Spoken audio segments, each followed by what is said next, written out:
The opinions and views expressed in the following presentation do not necessarily reflect those of GameCon Radio or its affiliates.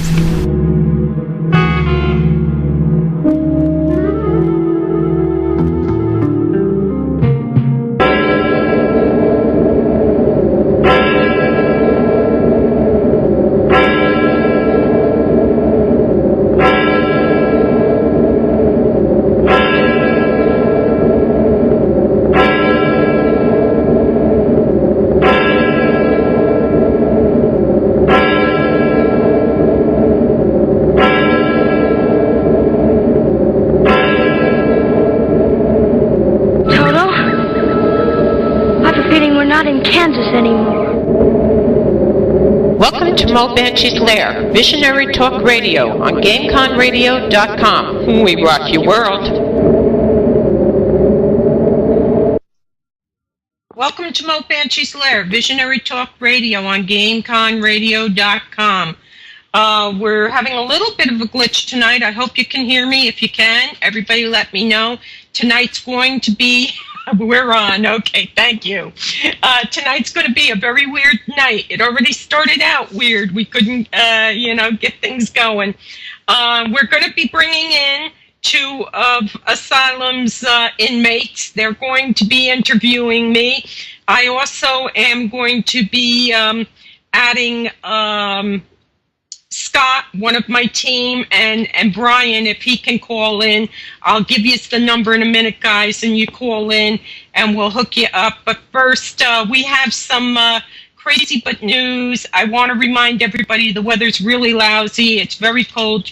Yesterday, we went from sleet to rain to snow to sleet to rain to snow, and finally tonight around 5 o'clock, the sun broke out. Animals need to be taken care of and protected, so please, if you're seeing an animal in trouble, don't go on people's property, but call your local animal services, your local police department, and ask them to check on the animal's welfare. If you see a house that's empty and you know they had pets there, please just look in the windows, tap on the door, see if there's any animals left in the houses. People are still losing their houses, and they don't have the money to do anything with the animals, so a lot of animals are being left to starve in houses. Our good friend Dr. Maboose, the movie, is coming out pretty soon. We're going to be having the producer and director of that coming on pretty soon, so I'm real excited about that. I can't say enough about the movie Saving Lincoln, which you can rent on iTunes for something like $2.99. It's a wonderful movie. It's about U.S. Marshal Ward Hill Lyman, who was actually Lincoln's best friend and ended up assigning himself as Lincoln's personal bodyguard, and how it turned out that he was sent on an errand the night that Lincoln was assassinated. So there are good movies coming out. I want to go through the list a little bit with you guys. I want to thank everybody in the chat, everybody listening on Players.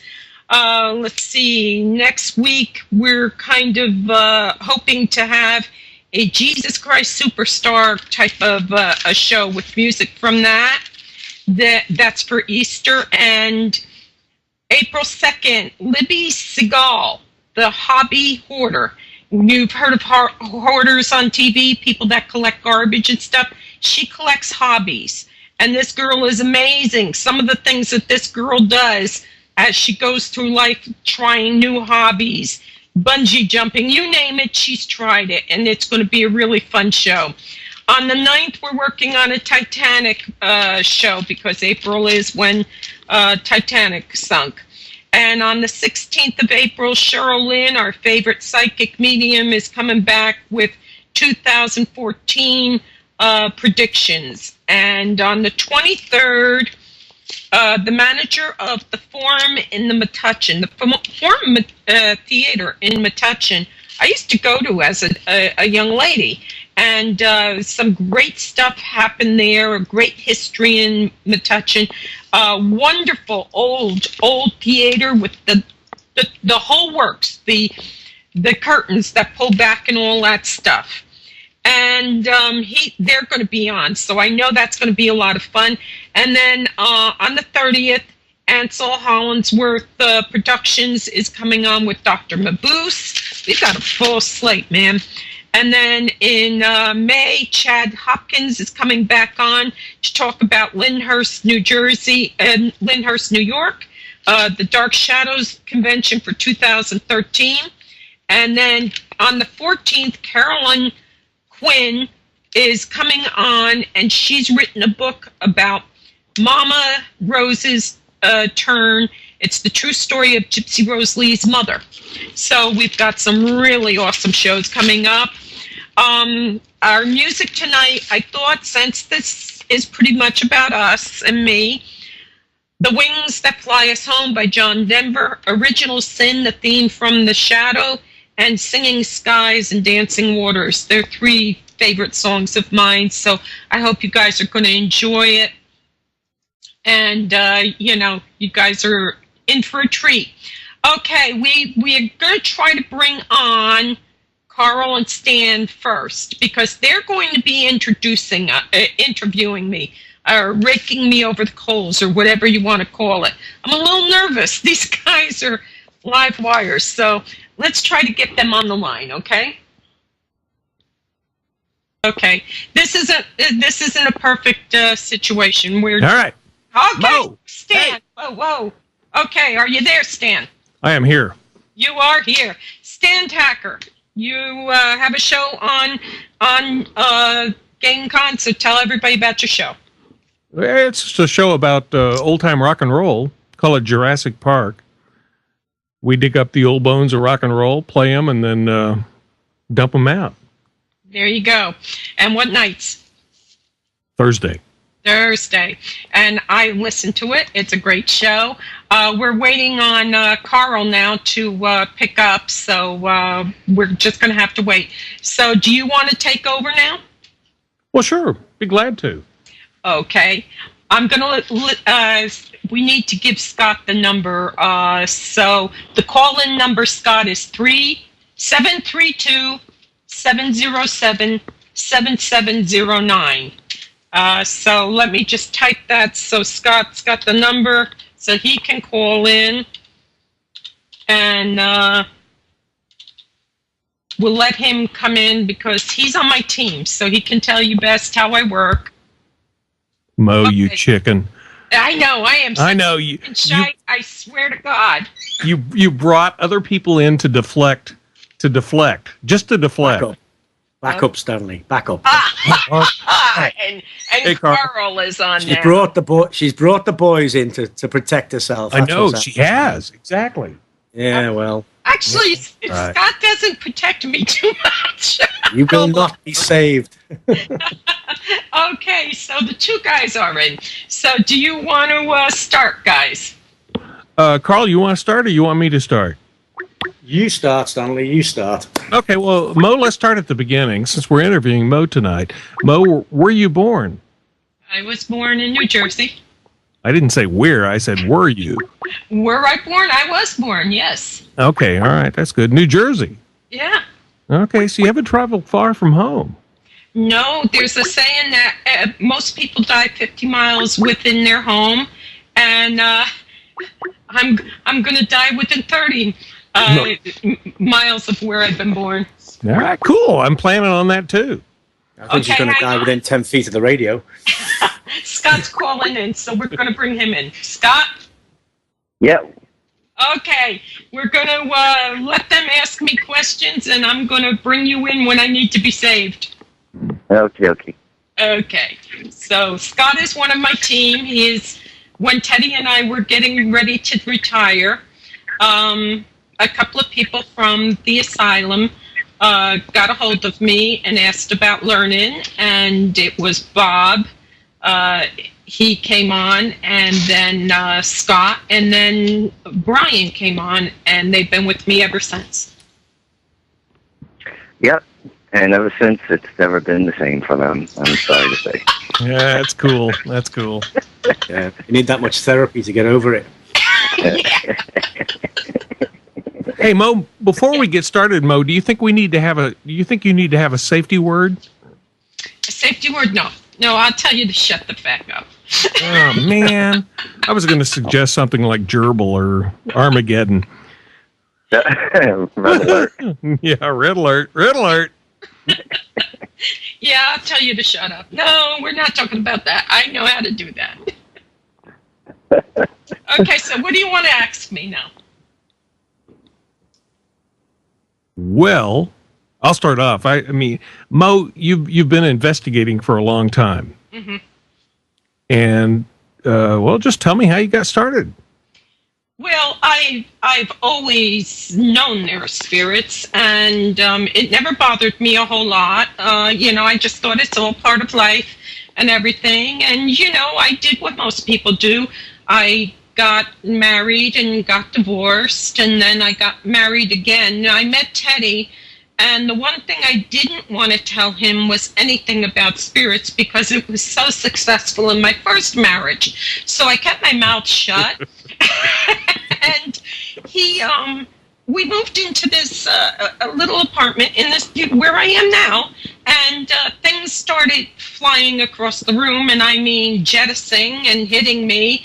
And after about 4 months, I couldn't take anymore, and I finally said to him, look, I need to tell you something. And I says, things are being thrown around, and he did what I expected him to do. He says, oh, this is just vibrations. We're a basement apartment. At that time, we were a basement apartment.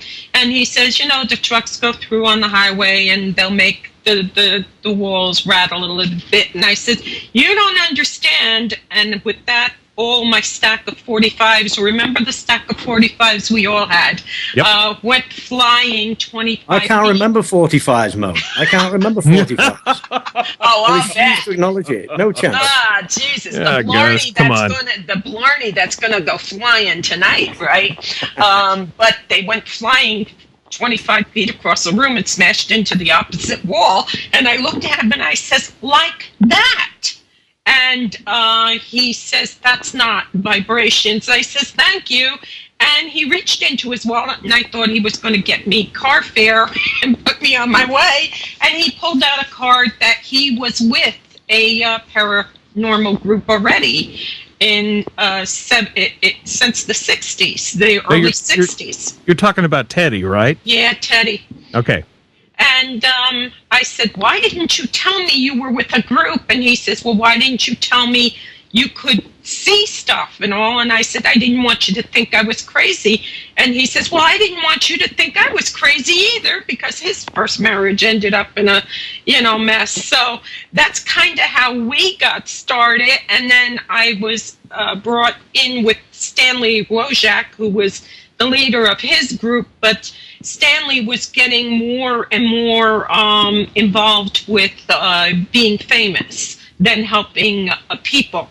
And when he would investigate, it was always with the intent of putting it in a book or something like that. And Teddy and I felt that people were being left in the dust. We didn't like that, People need help. They don't want to be in books necessarily. So we decided to go off on our own, just the two of us, and it's been the two of us since 1978.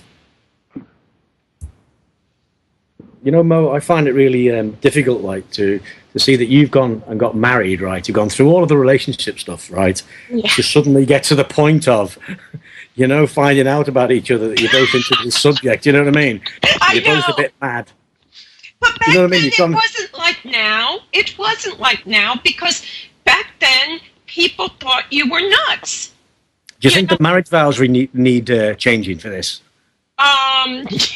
Maybe. Is there any? A new marriage vow with the paranormal in it, Yeah. Are you involved in anything that might get your significant other arrested by the government? I don't know.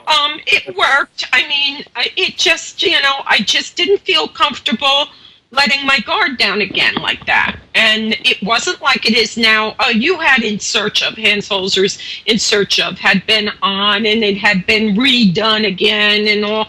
But that's not the same as going out and saying to people, yeah, well, I help people with ghost, you know. And but normally along the way somewhere or other, the subject comes up, you know, somewhere, you know, you have a meeting of minds and you know, the subject will be brought up and you'll sort of kind of like talk about it a little bit and at least know that there's some interest there, not just... There was so much going on that I didn't want to muddy the waters. I had gone through a rough divorce and you know. And you didn't want to scare him off, did you? I didn't want to scare him off. I really didn't. I didn't want to. I mean, you know, that look, when people look at you, and people still do it today, Scott can tell you, people look and like, okay, you know, and you just don't want to do that, especially when you have children. Although my children have always been cool with it, so I don't know. Yeah. Mo, when did you really realize that you were, I don't know, sensitive or? Yeah, maybe. Right. I was a kid. I saw people that nobody else was seeing. But the thing is, I learned really fast to keep my mouth shut. Well, yeah.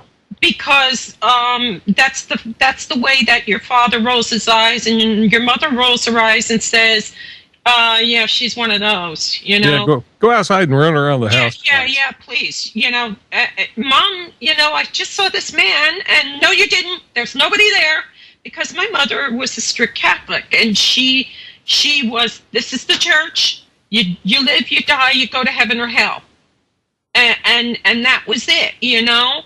And it wasn't until, good God, maybe 1976, that I realized my father always saw them too, but he never came to my defense, not once when I was a kid. You've just touched on another subject there, Mo, that's interesting for me, and I think that you probably see quite a lot of this. You know, when we get this business of the Catholic Church involved in things like this, you know, there was a time when you'd never get a word about the paranormal out of any member of the Catholic Church, you know, at any level. It was shut down for years. Yeah. Yeah, and now you've got the involvement of priests and all kinds of stuff going on, you know. So I understand where you're coming from there, but you know. Within your own family, you know, normally there's some kind of element where where it comes to light, you know, the subject comes up, you know. Just about every family I've ever spoke to have come up, you know, to discuss the subject. It didn't, because you see, we were the first latchkey children after World War II. The women went to work during World War II. The husbands were fighting. My mom, she worked in ammunition depots. She put warheads together and that kind of thing, and all of that. And then when the guys came home, my father had malaria when he was over in the Pacific, and so he came home a drunk. And the reason he did it is he didn't like the medicine. The medicine just made him completely, you know, just like a blob, you know. So he wouldn't take the medication, so he drank. He self-medicated. Years later now, you know, hindsight is 20/20. You look back and go, oh, why didn't I see that? But I also think that was his way of stopping from seeing what he was seeing too. I think that he saw spirits, you know, and he would tell my mother, the old man pushed me in the tub last night and stuff like that. My mother would say, you're a drunk, you know, that kind of thing. There was so much going on. Back in that day, you didn't have what kids today have a lot to say. They can say, oh, my father spanked me, or this is going on in my family. Back in the day, you didn't say anything. And you were seen but not heard. That was that was the way it was. So you didn't make things worse by saying, by the way, I saw Graham last night, you know, my father's mother. And you know what? In my dream, she didn't have any lungs. And then, you know, so I didn't say anything like that. But then 4 months later, she died, and she had no lungs from cancer. They said they were just black pits. You know, what am I going to do? You sit there and look at my parents and say, yeah, well, remember the dream I had? You learn to keep your mouth shut, because it only made things worse. And that's the truth. It only made things worse to let people know what was going on. They were different days then. My father had a lot of issues from World War II, and my mother was the struggling Catholic, good Irish Catholic wife that, divorce is out of the question, and you just carry on and you keep everything going. How did you get started investigating? I mean, what pushed you into that? Well, Teddy, when I found out he was with a group, and I realized that they knew booger all, and they were just taking Booger? they were taking Yes, stuff. Stan, that's like arson, bastard. Yes, hairy ass bastard. Got it in. You get it in there, yes. It was, they knew what they were being told by Stan and that kind of thing. And I'd say, well, have none of you ever heard of Hans Holzer? And they'd look at me like, who? And of course, once Amityville hit, then everybody knew who Holzer was, and the Warrens and all that, and all that garbage came out. But before then, everybody was blissfully asleep at the wheel and just listening to what anybody said.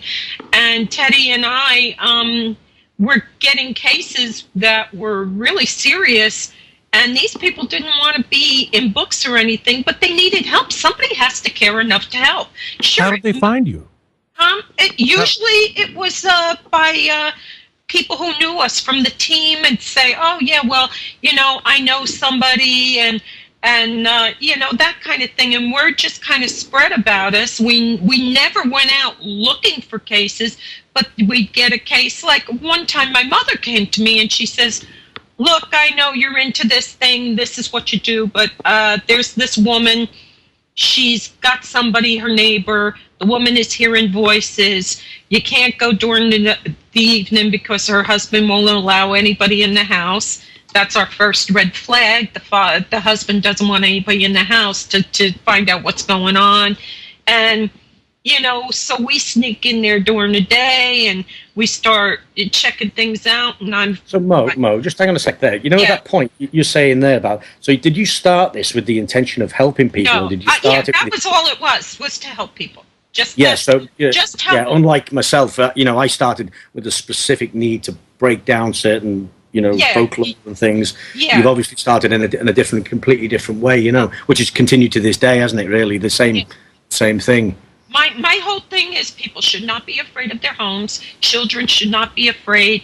If children see parents afraid, then they got to ask themselves, who's going to protect me? And I think that's what we do, right, Scott? Yeah, pretty much. It's pretty much the whole thing. I mean, especially with the kids and everything. It's one thing when you're an adult and you're living on your own or with your roommate or with your husband or your boyfriend and girlfriend, but when it comes to kids, that's a completely different ball game. I mean, I think there was a thread on the asylum earlier about, kids and, their susceptibility to these kind of things, so, I mean, not without, straying off track there too much, but yeah, I agree with everything. And then some, Yeah, the whole thing with Teddy and I was something's going on. Somebody's got to find out what's going on. And most of the time it has nothing to do with ghosts. There could be an army there, but somebody's got to get in there and find out. So that's how it started. We just decided somebody had to care enough to help, and it ended up being us. Mm-hmm. Mo, go ahead. Yeah. Now, over and over, we keep you keep sort of giving us little bits and pieces, these anecdotes of the funny things that have happened. Not the more sinister and serious things that have happened. Because I know there's been quite a few of them. But if you want to run us by with some of your sort of best anecdotes of the funny things that have happened. Well, I got to come on, Scott. Serious. One of our first times that we ran across, I always say people's motives. People scare me, not ghosts, people. But a very serious one was the first case where we found out the husband was poisoning his wife. And, cool. the reason it, Did he get any tips?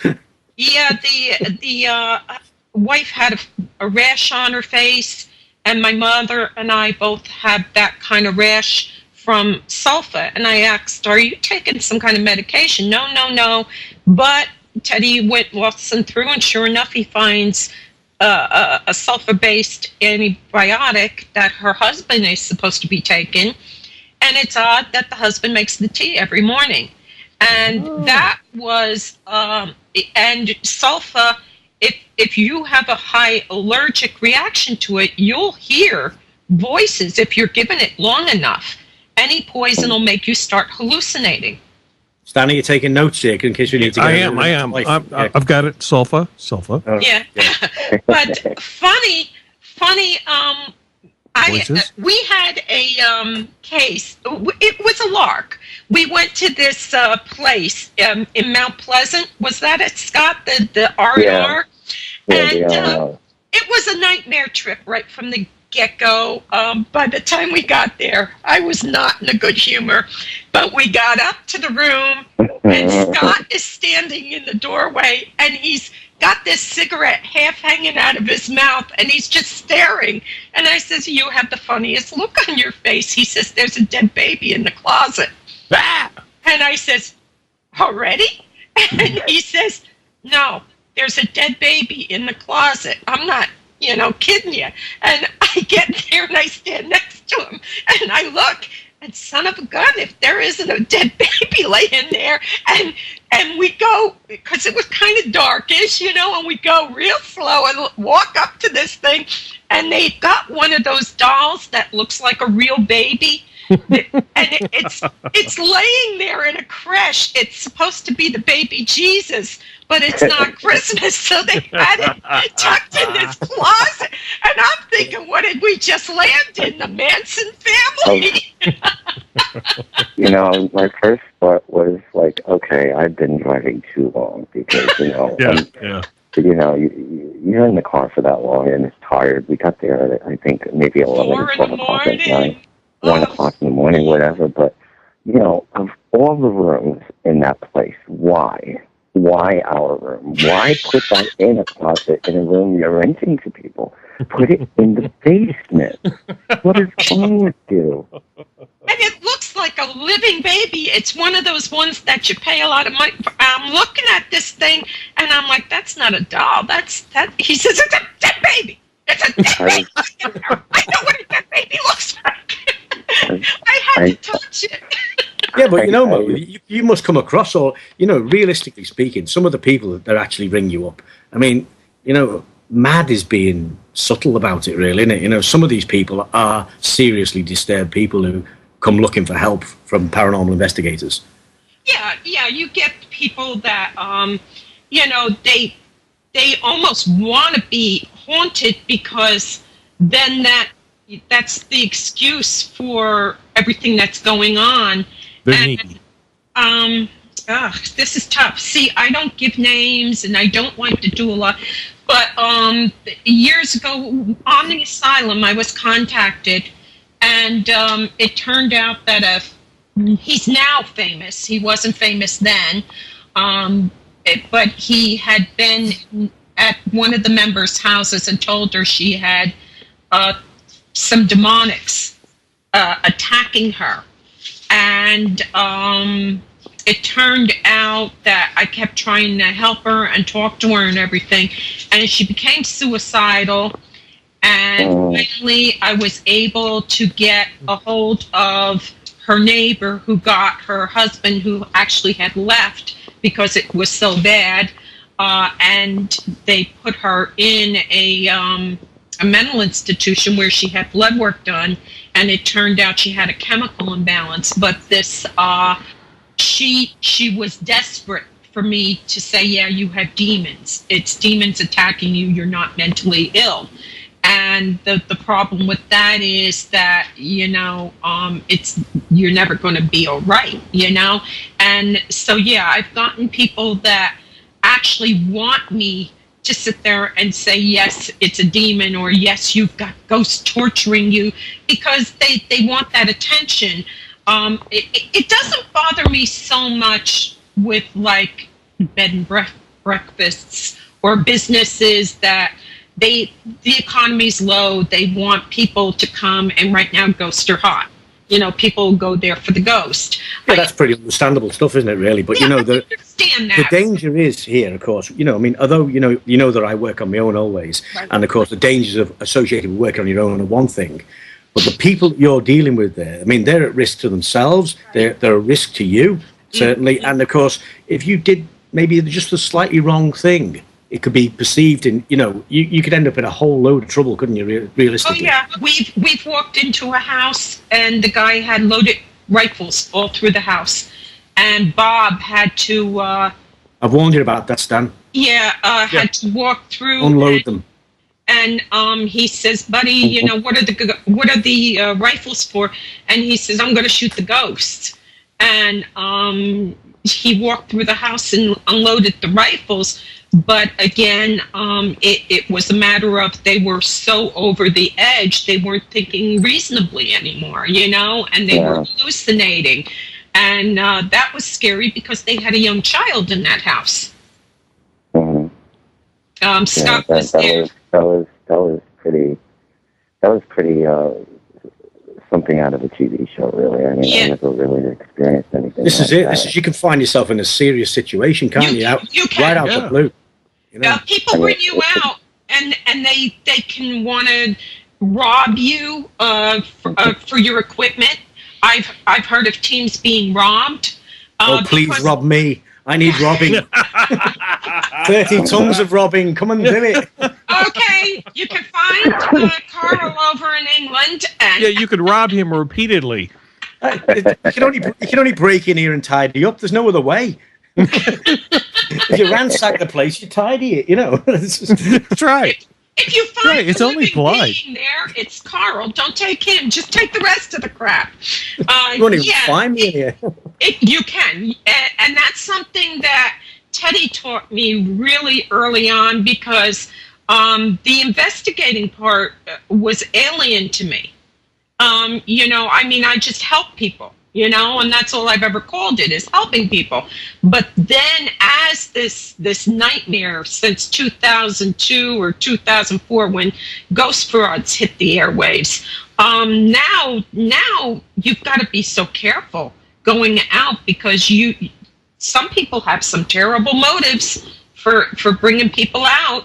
Yeah, well, I mean, there's a lot of narcissists in the whole thing anyway, you know. Yeah, absolutely. Attention seeking is a way of life with a lot of these people, but you know, you've got this other element, haven't you? With the media explosion about the paranormal and the way it went, you know, you've got this, you've then got this additional element with the sinister sort of view to it, or like you say, mentally disturbed people who are, you know, really dealing with some serious problems, you know, and they are a major risk to a lot of people, and people are going in there pretty blind, really. Yeah, and there's, I always tell the team, and I told Scott this, and I've taught, Brian is in there too, maybe we can bring him in at some point, he's on Skype, but being paranoid doesn't mean you're not being followed. So when somebody comes to me and I'm thinking, okay, they've got all this other stuff going on, that doesn't necessarily mean they don't have a spirit problem or something else going on there.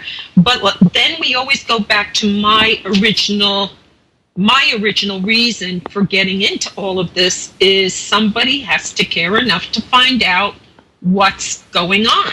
Somebody has to go in and not be judging them, just, okay, let's see what's going on. And Scott knows how it is. No preconceived ideas. Let's okay, you know, let's just go see what's going on. Let's see what's shaking, I usually say. Let's see what's shaking. And it means you're spending money for traveling. You're sometimes driving for 100, 500 miles, you know, to go help people.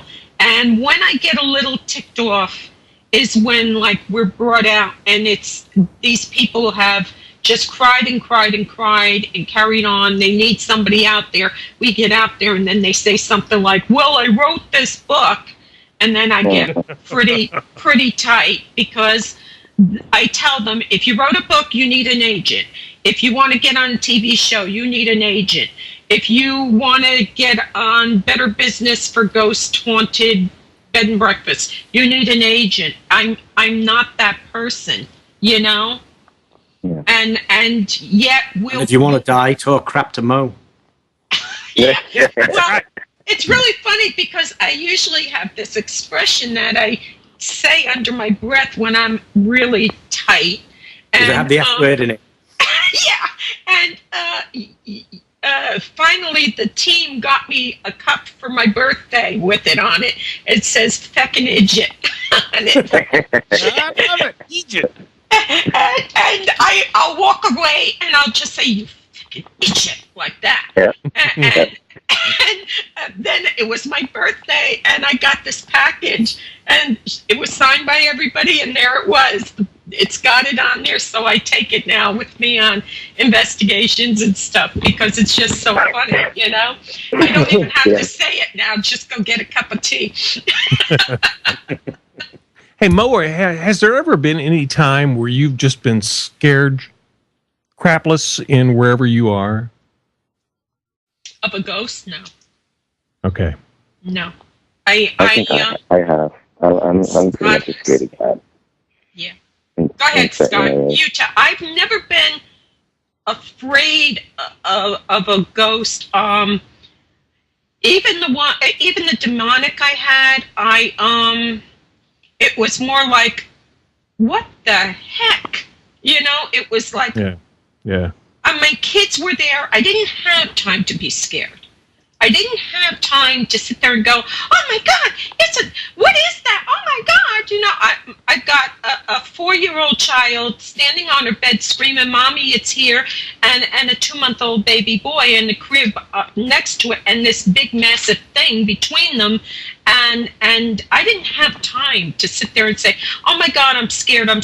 I just did what I had to do. I went right through the thing, grabbed my kids, and as I was holding them, I heard a crash behind me, and I was brought right down to my knees with the kids still in my arms.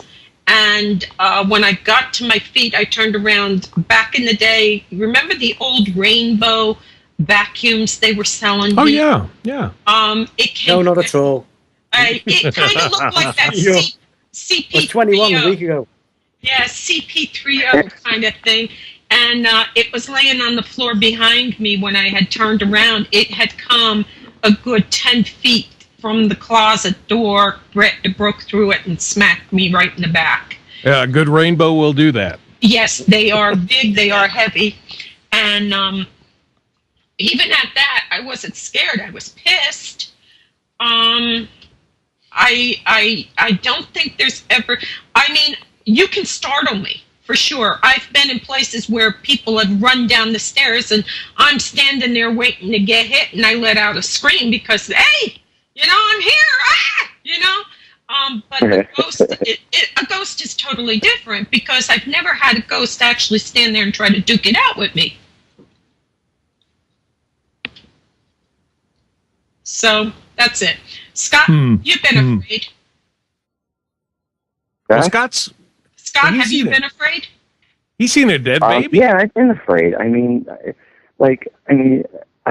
been actually fortunate enough to hear things, and when I would hear it, I would get excited. I'd be like, "Oh my God, did you hear that?" And you know, but if it came down to like going into like a room alone, or someplace where I was completely cut off or isolated from the rest of the group, then I would, start, dropping a loaf or two in my pants because I'm just like, oh my God.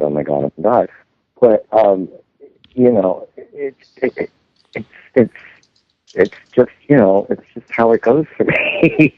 I mean, I enjoy doing what I do. Absolutely. I mean, at the end of the day, whether you get scared or not, I mean, the real reward is that, you pretty much gone out to do what you had to do and did the best to your ability to help the person in question, if it's, like a residential case or a private case, and you just take it from there. But the scary parts, and I mean, I chicken easily, I cower easily. I mean, sometimes Scott, go up there into the crawl space. Put your skinny ass up there, and I'll do it. I'll do it. As chicken as I am, I'm also kind of brave and ballsy at the same time, and I'll do it. Yeah, so. Scott, you should send Mo up into the crawl space. No. Well, when we had this one investigation where it was at the Shanley Hotel, and in the basement, there's like another sub basement, if you will. I think it was at the Shanley, and it was just like a straight drop down where it was just a very narrow entryway to climb down the ladder. And I said to Mo, I said, I don't think you should try to come down here. And you know what? I mean, she's such a trooper though. Sometimes, I mean, I gotta give her props sometimes. I mean, even like that guy that made her climb up the hill at Fort Mifflin. I mean, he's like, come on, Mo, come on, Thomas. No, Fort Mifflin. All right, sorry.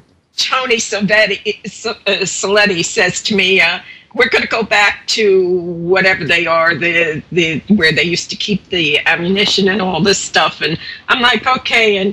And he's dragging me up this hill.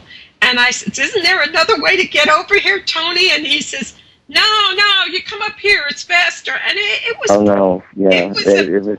It was a pretty steep climb, and I've got a cane, and Shannon was with us for that. We're going up, and I'm like, wow. And then Brian, and it comes around the other side, and I'm looking at him, and he says, all you had to do is keep following that path. You could have walked right around. And I'm like, okay. So I did go up the hill. I did make it up the hill. I mean, and that was before or after the knee replacement. I can't remember. I think that was after the knee replacement. It was. I saw you sweat from about probably 3-4 yards away. Yeah. The water was running off of me because but that was I like Fort Mifflin. It's a favorite historic place venue. I try to help places like that because they are so important to our history.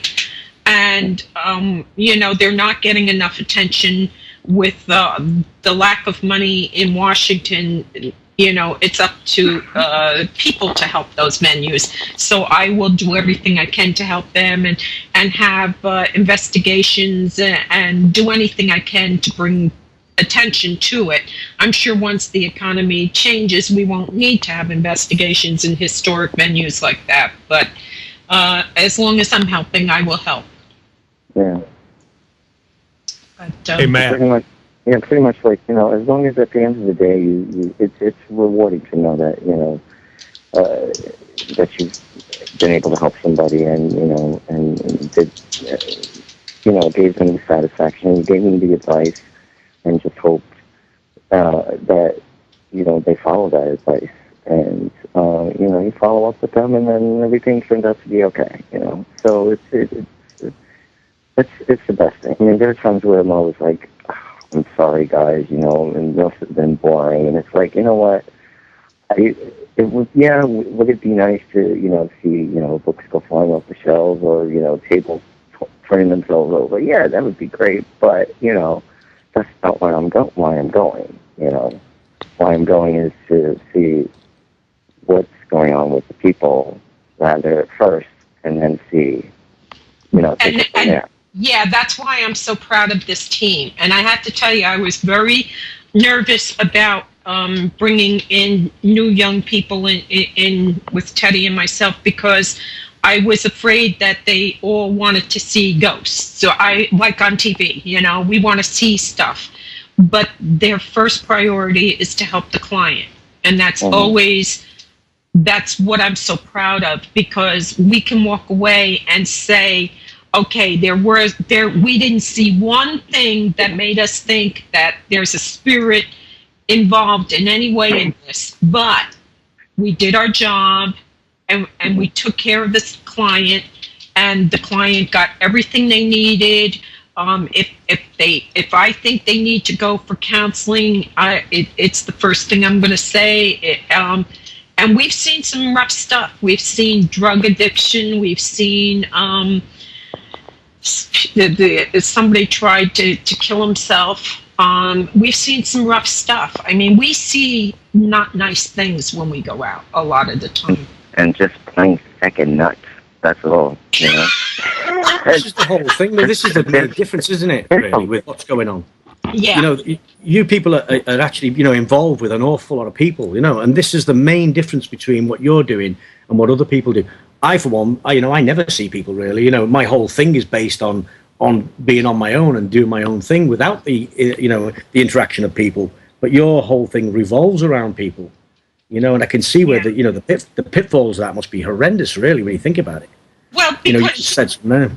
Yeah, you're leaving, and you've got to, you know, wonder, is everything going to be all right? And so I tell them, if you need me, you call me, you know, and make sure you keep in touch, and I will get people, like the one case where the young man tried to hang himself, and it's a massive emotional burden, isn't it, really, for you? It is, because you're not going to stand there and say, oh, we were in this town and this happened and this happened, and then half their town is going to know who we're talking about.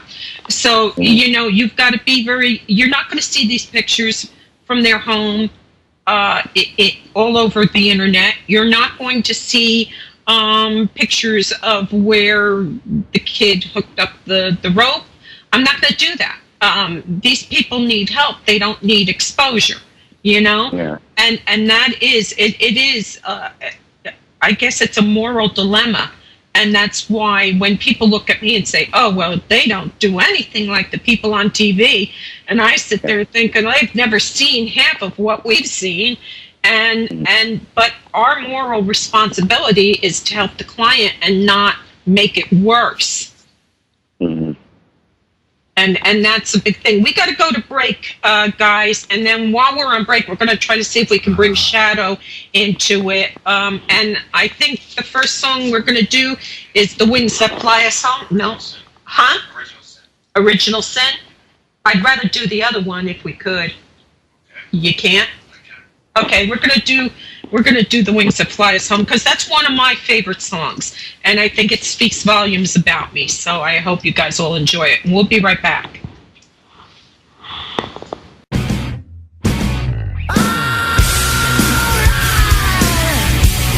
You are listening to GameCon Radio.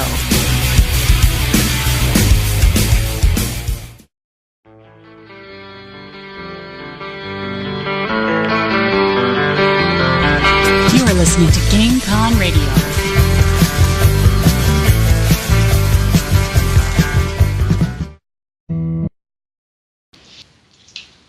We're being, it's a lot of fun in the back, what you can't hear behind the music. I'm being investigated myself tonight by Karl and Stan, and joining us is Scott from the team and Brian from the team. Say hello, guys.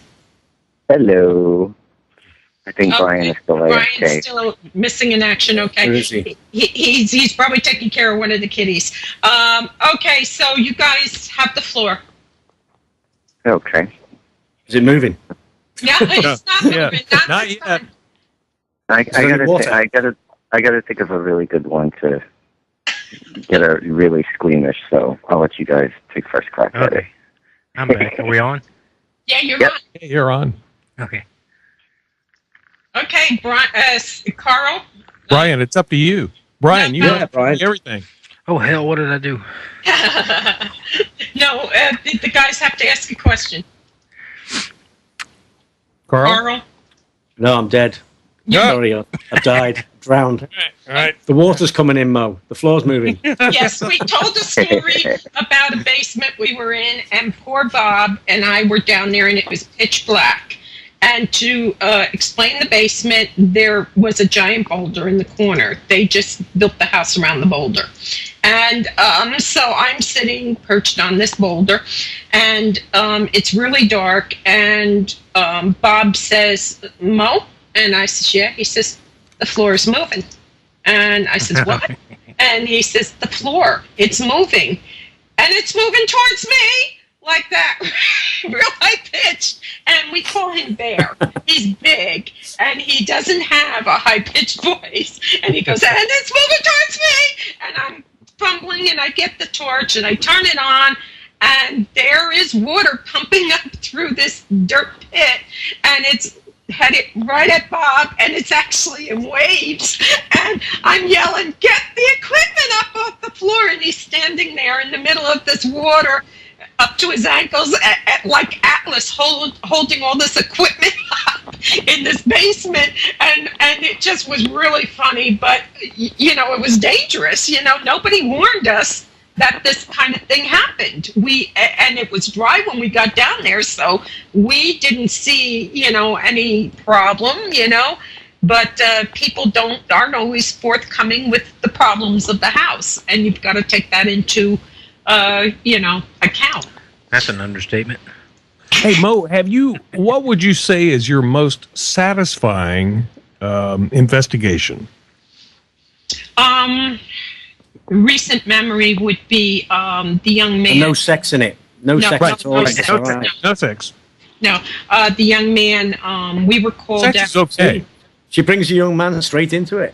Yeah. We were called out for by another team who was TAPS affiliated, which means all they do is collect evidence. They don't help people.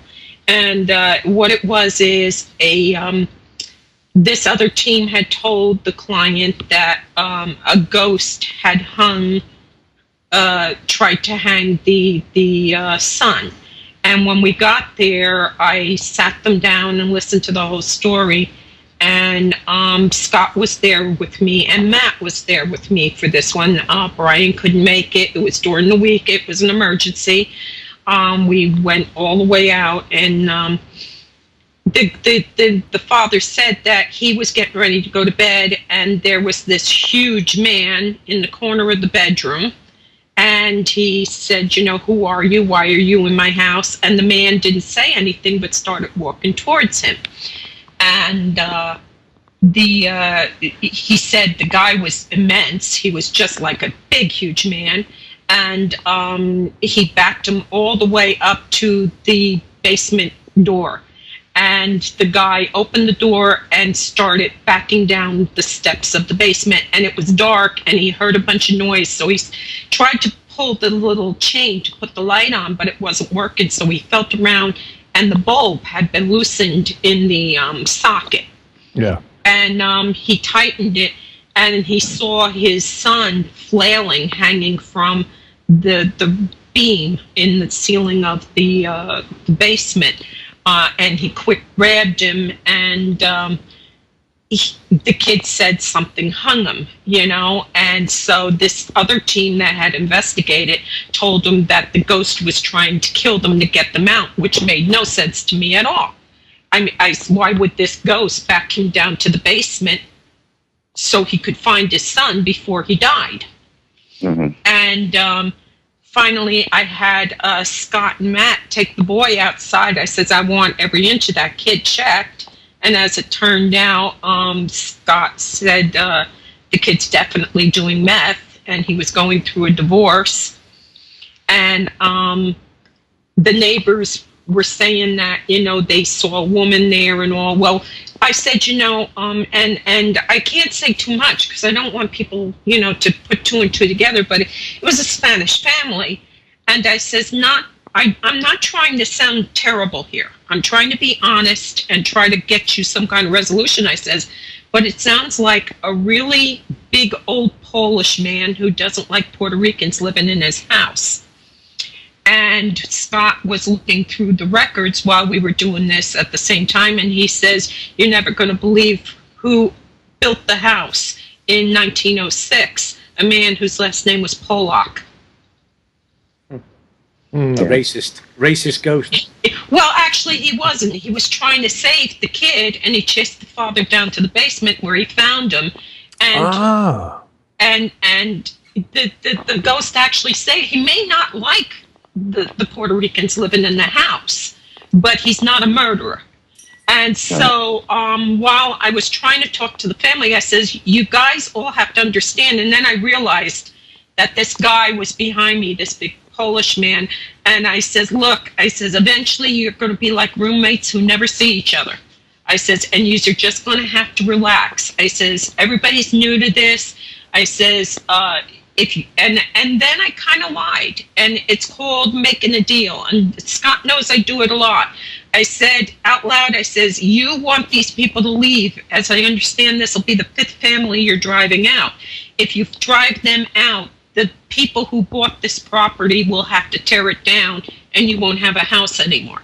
I says, so you need to chill out and just accept the fact they're here and ignore them, and eventually you won't even notice them. And with that, I gotta say, one of the best movies that I've seen ever made that reflects that is The Others with Nicole Kidman. Nicole Kidman. The end, where the old lady says, sometimes we'll notice them, sometimes we won't. That is perfectly what it is. That's exactly what you want. You don't want them to notice each other anymore. And I do hear from the family, and they did get the kid into counseling, but when we were coming home from that case, which is always the case with Pennsylvania, it's either snowing or raining when we're coming or going, but we went through, and I'm not lying, Scott's here, 5 rainbows on the way home. Yeah, that was pretty wild. Yeah, every time we crossed another like 20, 30 miles or whatever, there would be another rainbow. And I says, God's saying we did a good job. And that is exactly what I think he was doing. We had brought them some kind of closure to it. They knew what was going on. The kid had a breakdown. He tried to kill himself. There is a ghost there, but if it hadn't been for that ghost, the kid would have been dead because the father was going to bed. He wouldn't have found him till the next day. So I think that was a very satisfying case. I'm very proud of Scott and Matt. Everybody did their job. We talked. Scott is excellent at interviewing clients. He has a wonderful way about him. He's disarming. He can talk to them, and people just open right up to him. Brian is excellent with tech stuff, as is Matt. Matt is a whiz with technology and all of that. And Bob is the bear. He's our bear. And he looks like a bear. He's big, but he's a gentle bear. And when it comes to security or having somebody strong on your right arm, Bob is your man. So everyone in the and Bob is trained to deal with people with emotional problems. He works for a psychiatric institution as a bouncer, but he's the head of security. But he's very well honed in how to handle people without it escalating to a battle. And that's very important with what I do. It's not like on TV where we just go in la la la, we walk into some pretty scary stuff, and we have to know that the family's going to be okay when we leave. Karl? Yeah. I can't imagine why Mo was ever the least bit afraid of being interviewed. No, can I? No, and we've only mentioned Thomas once, and I've only said arse once. Yes. I think she might have a glass of Irish mist next to her. I don't know. No, I've got a Coke. That's another thing. That's good that you said that, though. No drinking before a case. No drinking on a case. That's an absolute no. And there are 2 kinds of cases. There are fun cases and a case of whiskey. Yeah. And a recreational an intervention. cases. Yeah. Right. An intervention is where we are going in to try to resolve a problem. And I will say right up front, like when we went to Burlington, I said right there, this is not an intervention. I got a few facts in as well. Oh, yeah, I did. And a few arses, too. The odd bastard. Yeah. My hairy ass. Yes. Now, while we're on the subject, Thomas. Yes, Thomas. Jesus, Mary. Thomas needs investigation doing, he says. Yes. Thomas is lonely. Thomas has been emailing me. Yeah. Thomas has got a whole field of sheep, I think, keeping him company. Could be. Isn't that slander? Yeah, Thomas is not from Wales. I mean, no, he's not. He's from Ireland. Yeah, right. He's not bashful. That's No. Are you intending, Mo? Are you intending to go back to Ireland at some point again? Are you? Yeah, we would love to go, and we want to drive through ourselves without doing the bus thing. That was a total disaster. But yeah, we want to go back. You know, it's just a matter of getting money together to do it. You know. Yeah. But I mean, you know, obviously the thing is, if you do like a sort of more of a travelling type, a bit of a wander, like, you know, you can get a lot further with your money as well, can't you? Really. Mm-hmm. Right. Depending on where you stay, and you can pick and choose your places. You know, you can actually do it very cheaply. You know. Mm-hmm. Yeah. And I do still have family in Roscommon, so you know, I would love to go there and see the house. You know, and I mean, it's just a little tiny cottage, but you know, we were like 5 miles from it and weren't allowed to go there because we were on a bus tour, and they don't allow you to divert from their thing. We were 2 miles from Knox Shrine, and we weren't allowed to go over there. I could have walked it, for God's sake, All right, just park the bus here and we'll walk over. No, you can't do that. No, that's it. It would have been incredibly, frustrating, really, to not be able to just be able to take the time. It's like you said, you missed the castle, didn't you? You didn't get to see the castle because of what, the time constraints or something, or somebody didn't tell you where the entrance. They didn't give us Bunratty Castle. We were staying in the hotel, but they said, "Oh, just go right over down the street, and there's the entrance." Oh, we're walking all around this castle, and we don't see an entrance. We see a gift shop. As you stand in front of it, the entrance is it's usually chained up or something or whatever, and you go down the side road and where the village is, and you go in through the village there. That's where you get in. Actually, you go into the village through the gift shop now. Yeah, that's right. Yeah. But it's down the side. Nobody told us that. The car parks are, isn't it? We're in the gift shop, and we're like, okay. That's the way it is in Salem now too. Yeah, Really? It was terrible. It was terrible. No, the reason the Bunratty's like that is because the car parking is all down that side road, so that's why they moved the entrance round through the village bit, Mm-hmm. And of course, all the transport goes in through there anyway. But it's a shame really that you're right there and you don't even get to see it. Yeah, we were one couple on the tour managed to find it, but they almost missed the bus. They come running up and they said, "We found out how to get into the castle. It's actually, you got to go to the back of the gift shop, and there's like a little counter there."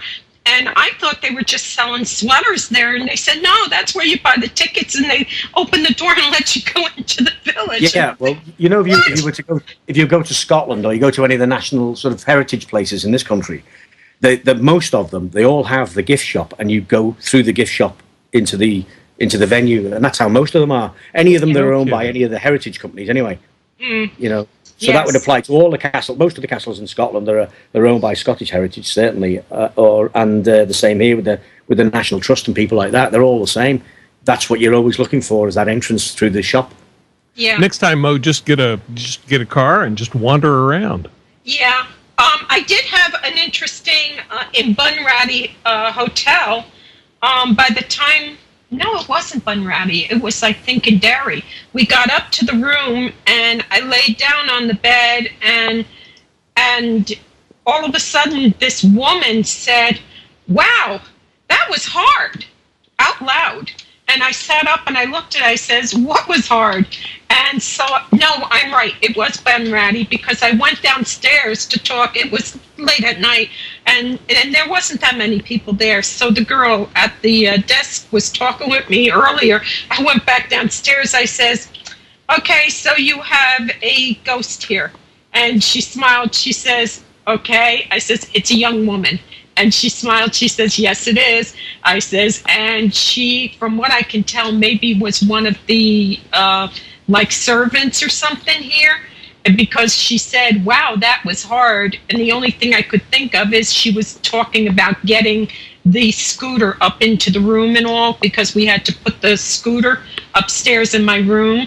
You know, I have one of those, and I guess after that, and Christine had left, and I sat on the bed and laid down, and I was like, oh, Jesus, that was a chore. And all of a sudden she said out loud, that was hard.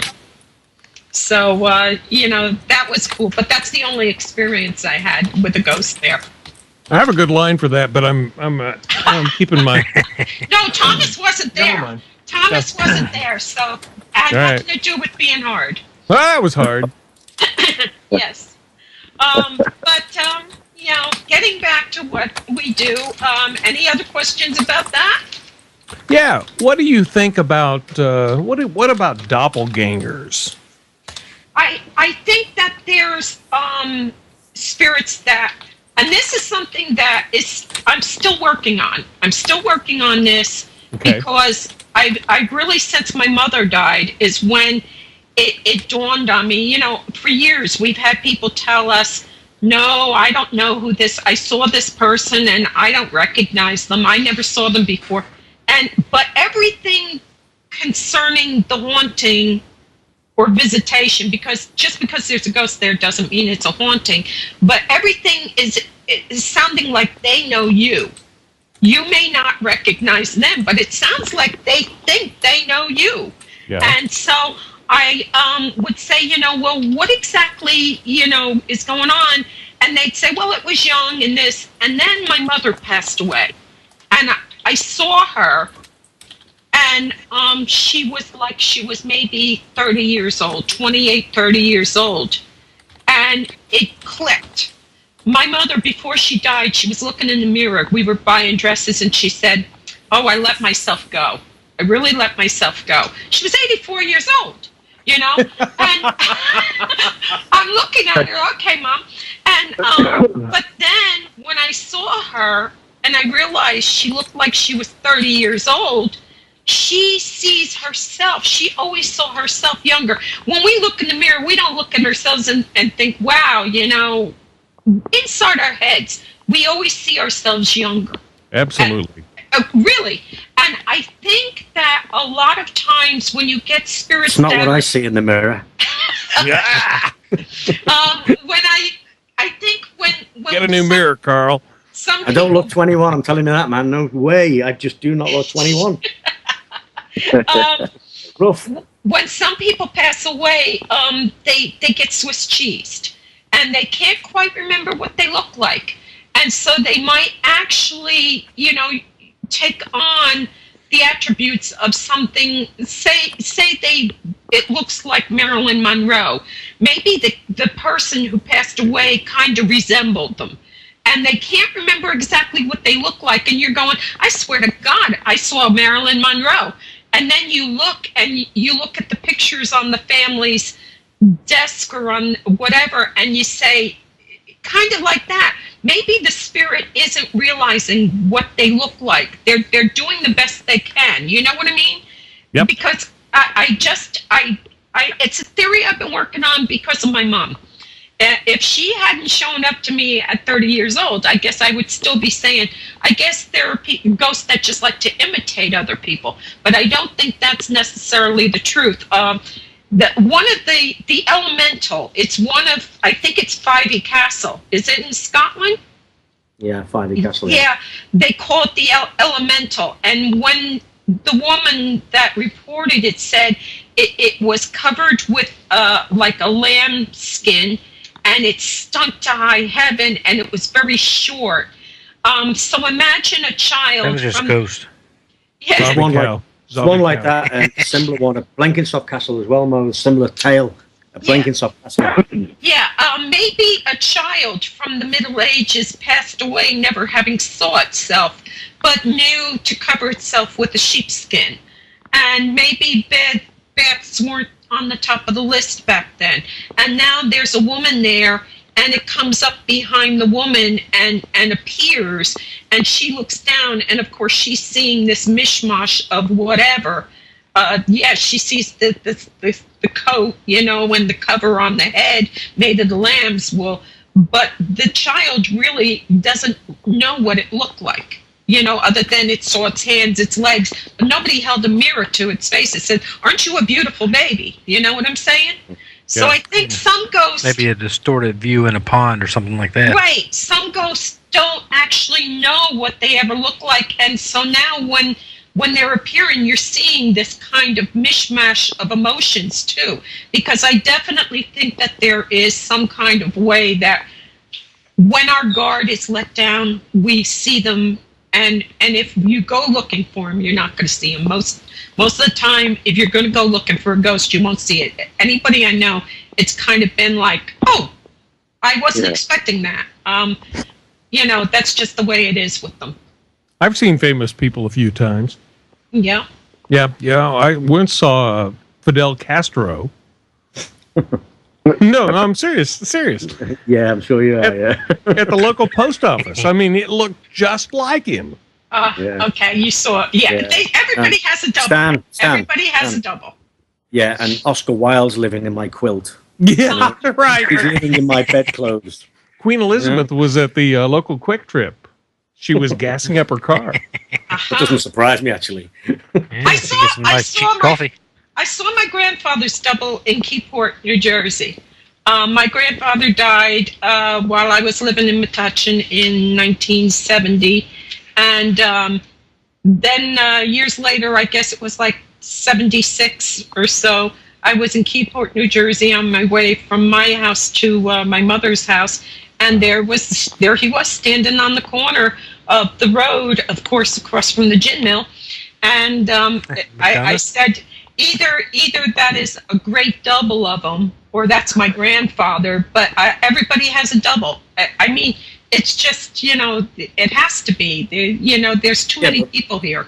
You know the legend of the doppelganger, the whole thing, the whole essence of that is that if you meet your doppelganger, you're supposed to die anyway.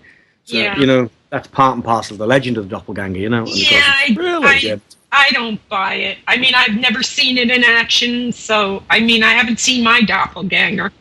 Hey, Mo, what about the Banshee? Speaking of seeing something and dying. What about a Banshee? I've never seen a Banshee.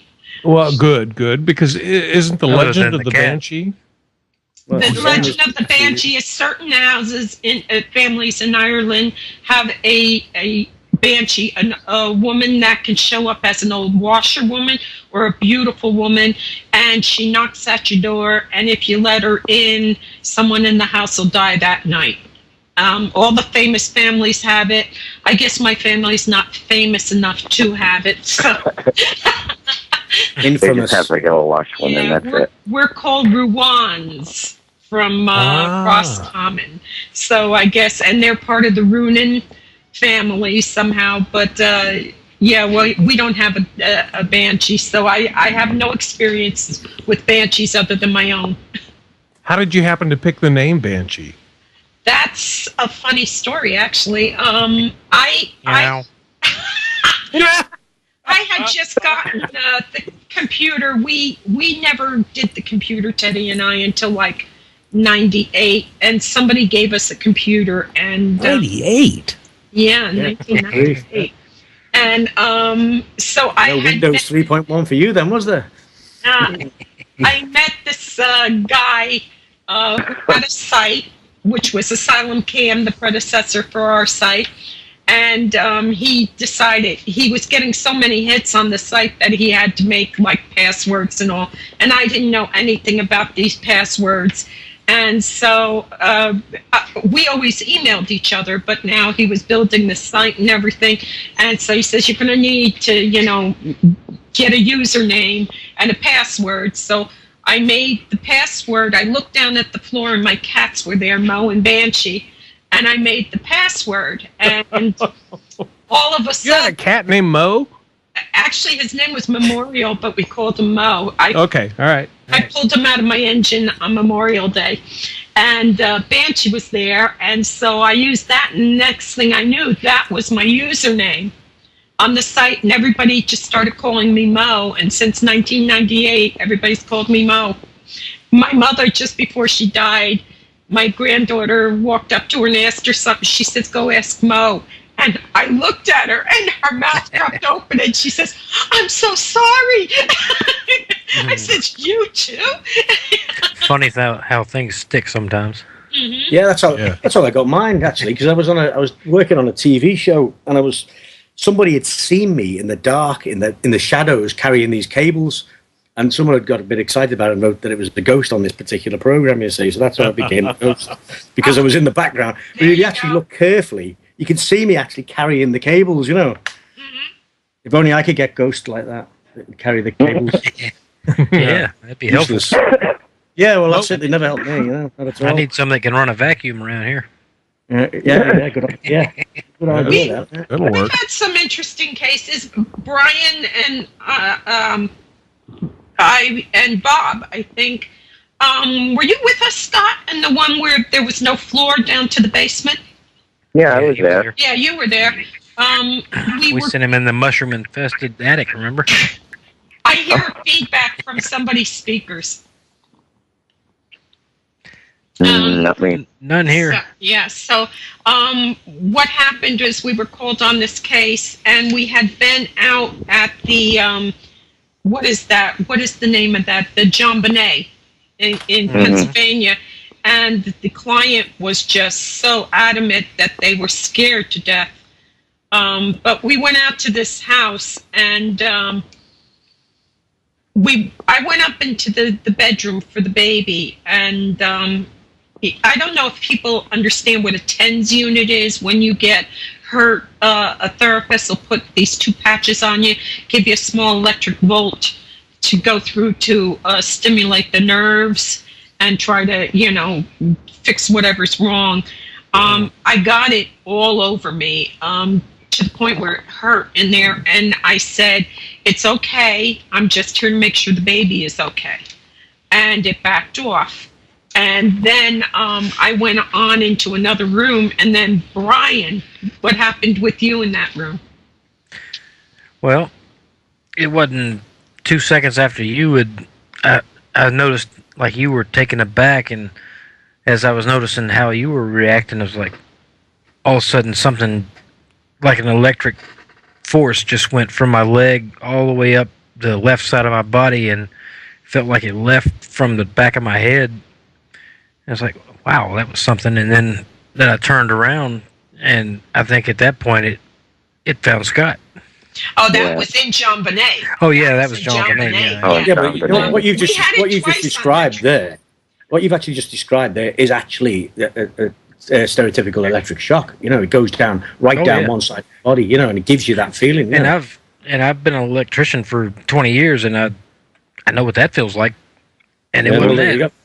Yeah, interesting thing about ground potential differential and electric shocks up to 50 volts between between the earths of a building and the ground. Because in cases where you get like sort of heavy mineralized ground, and you can actually get a shock between the earth of up to sort of 50 volts, theoretically 50 volts, which is still a good noticeable shock. Absolutely. But obviously, there's all kinds of anomalies like that, that you can get in buildings as well, which I've come across quite a few really strange things, But, in John Bonet's, I'm not suggesting this is related to that. I'm just saying that, going up. No. It was the first time shocking. we were going up to see it. We weren't sure we were going to stay there, and we were coming back from another case, and we stopped in there, and we met Melissa, the owner, and all, and she says, "Oh, just go look around," and so we were going up the stairs, and like Brian said, we got hit. You walked into it, and it was like zzz. And then Brian got hit with it, and Scott was the last. He was on the bottom of the stair, and he says, "Oh, bloody hell, what's the... Oh," and he's covering his forehead. And I'm up on the top landing, and I said, "It's okay. We have permission to be up here." Melissa said it's okay, and it backed right off of us. It just went completely off of us. And I said, "It's okay." So... we said we definitely wanted to stay there, but we were we'll coming be back. home. We'll be back. And I came home and I told Teddy about it because Teddy didn't come with us. He doesn't go on field trips anymore.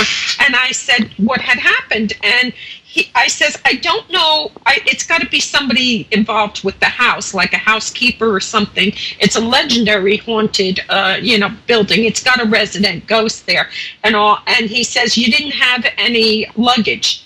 And I looked at him and I says, what? He says, you were up in the bedrooms, but you didn't have any luggage. They probably wondered what you were doing up there.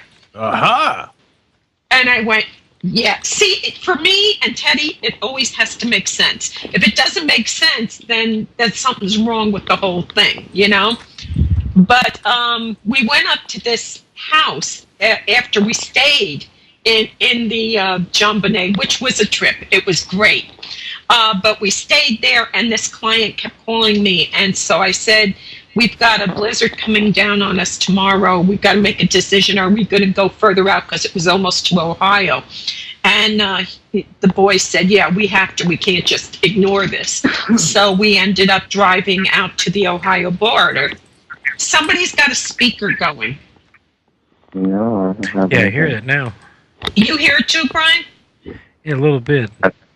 I don't hear nothing. Yeah. And I don't have any speaker going. And so I said, okay, we went up there, and I went into this baby's bedroom on the second floor, and the same thing happened to me. And I said, we're just here to make sure the baby's okay, because I assumed it must be somebody worried about why are you in the baby's bedroom, you know? And then Brian came in after me, and I was in another room, and he said, and at this point, you have to understand, we were all still pretty new to each other, the team, and I figured Brian thought I was just full of crap, you know? and so he said, you're not going to believe what happened to me in the baby's bedroom. And I turned around, I says, I'm going to tell you what happened because it happened to me. And I told him, he says, yeah. So he That's knew. pretty much what happened. Yeah, he knew that I wasn't lying and that I was for real. Because that's the worst thing, working with people that think that you're full of crap, you know? And there's so much of that out there now that everybody just assumes you're full of it, you know?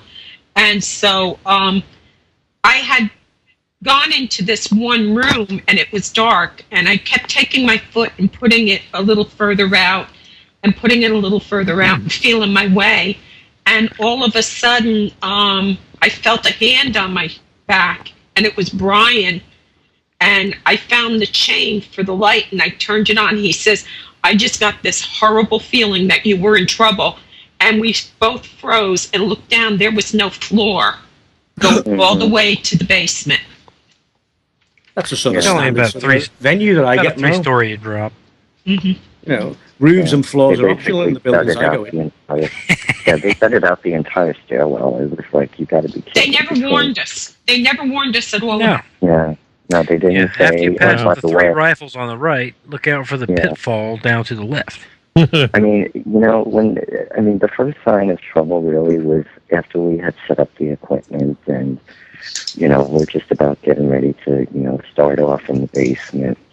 I had set something, I think it was one of the cams. I had set it up on top of the backsplash of the stove in the kitchen. And, I continued with Brian to go around the rest of the house and, wire all the other cams and everything, and then come back upstairs and then, do the interview. And then, just when we're about to go down, we proceeded to head towards the kitchen where, the foot of the stairs to the basement was. And son of a bitch, this client had 3 or 4 pots on the stove, all burners, full blast with the camera on top. And I'm like, oh my God, I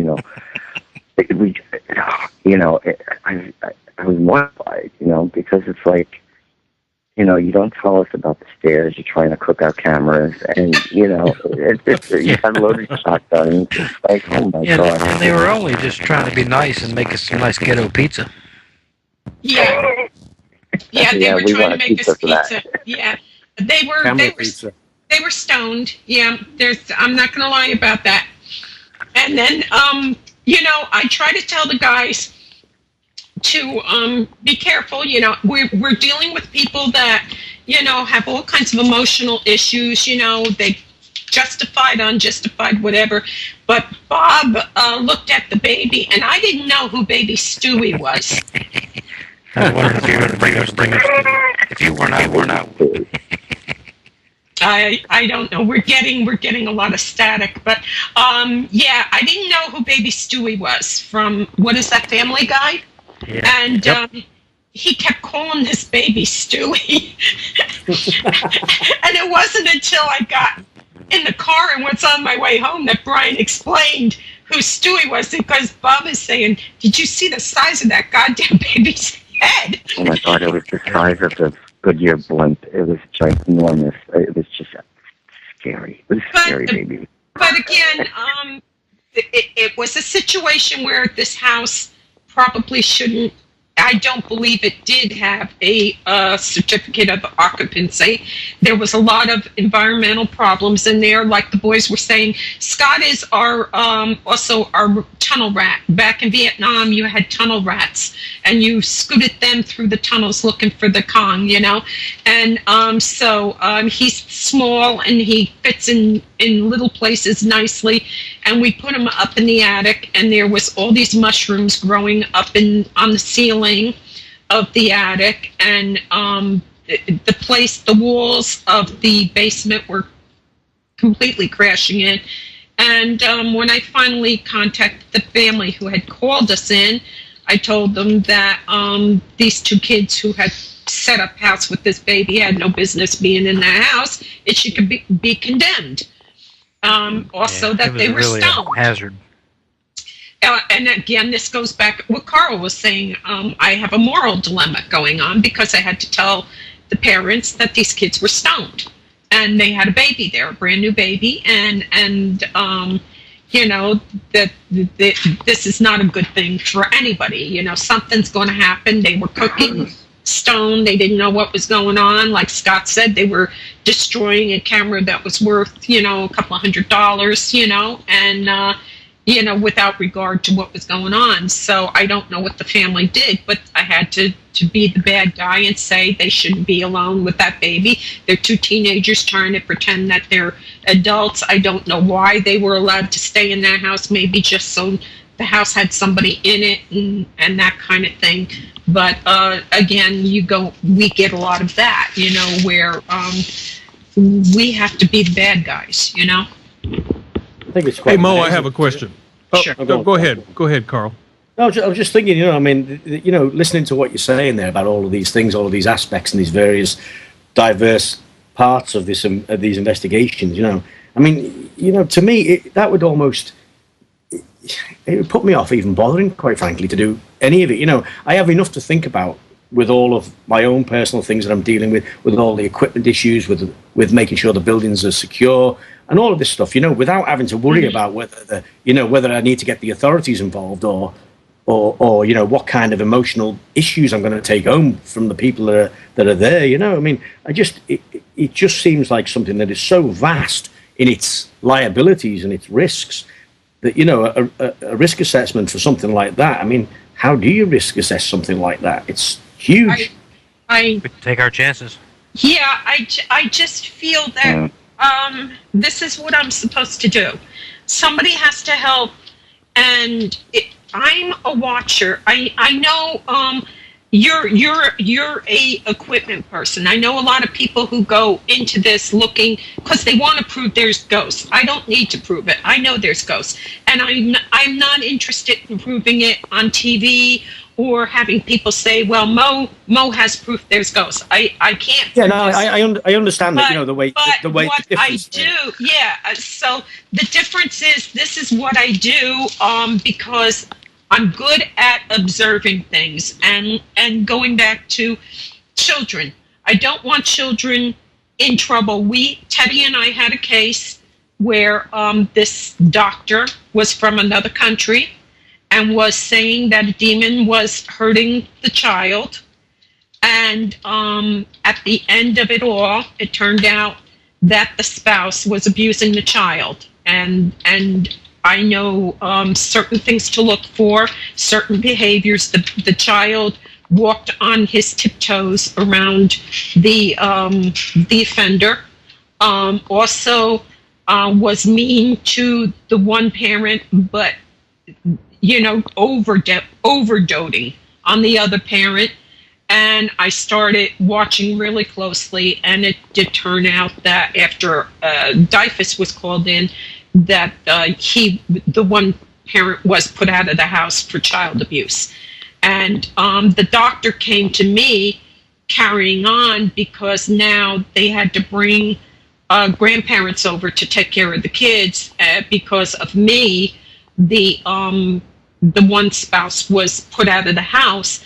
And I said, you understood when you called me that if it was something like a spirit, I was going to help you. But if I found out something else was going on, I was going to do that too. I was going to take care of that too. Yeah, but this is the thing I'm saying, that it's sounding more like you're a psychotherapist with an interest in ghosts, not that you're interested with ghosts and you come up with. Every once in a while, there's a ghost there, though. It's kind of where it turns. Yeah, this is the way it's seen. It kind of like it looks that way around. That everything that you're involved in seems to be, have its problems with the people. Particular set of problems with the people involved in it. So is that just about most of the things that you find that you're involved in? It always comes up, or I is say there a lot that all the time. 99% of the times, even if there's a ghost there, that's not what the problem is. Right. There could be a ghost there. And we've sat there and said, yeah, there's a ghost here. That's not the problem. That house where we were approached in the baby's bedroom, the nursery, yes, there's a ghost there. There is a woman there. She certainly felt a presence there. She was there. But that wasn't the problem. The problem is you had two young kids trying to take care of this kid, and they were babies themselves. And what had happened, what had brought us there was the mother complained that she had been dumped out of the bed. Yeah. And that the family said there was a bad entity there that was attacking their daughter. So that starts the ball rolling. That starts the ball rolling. So we went there, and did we find a spirit? Yes. But when I confronted the young lady, I says, I'm going to tell you what happened here. And she sat there, and I says, you were stoned, the baby was crying, you didn't want to get up, and the old lady turned you out of the bed. And she looked at me, and I says, you didn't get up because the baby was crying, right? And she says, yeah, I was stoned. And I says, and the old lady took matters into her own hand. She got you out of that bed. I says, so you're mad at her because you're a parent who can't stay straight for, the time you have your baby here. I says, I'm going to tell your parents you shouldn't be here along with the baby. Are you not afraid that, obviously there's a group of you, so there's safety in numbers there. But are you not afraid at some point or other you're going to come across something and be involved in something that's going to drag you into a whole situation that, I don't know, it could be criminal, it could be, you could be accused of things, you know what I mean? Of being implicit in things. It's always a concern. Yeah. Yeah, because at the level that you're talking about here with people with drink, drugs, and psychological problems, sooner or later, you've got to come up against someone who really does need some serious help. Well, they could drag you into anything. That's one of our first protocols, is to check the medicine cabinets, check the waste bins for what they're throwing out, if it's beer cans, liquor bottles, whatever. We try to get a handle of how. Yeah, within the first 2 hours, we know who's drinking, who's doing what. Scott knows whether if they have toys under the bed. Oh, God. Don't invite us in if you don't want privacy. Oh, right. So this is where the tech bit comes in, is it? His job is to look for the toys. Yeah, we do. I will say this much. When people call me, I don't jump and say, we got one like Ghostbusters. I never do that.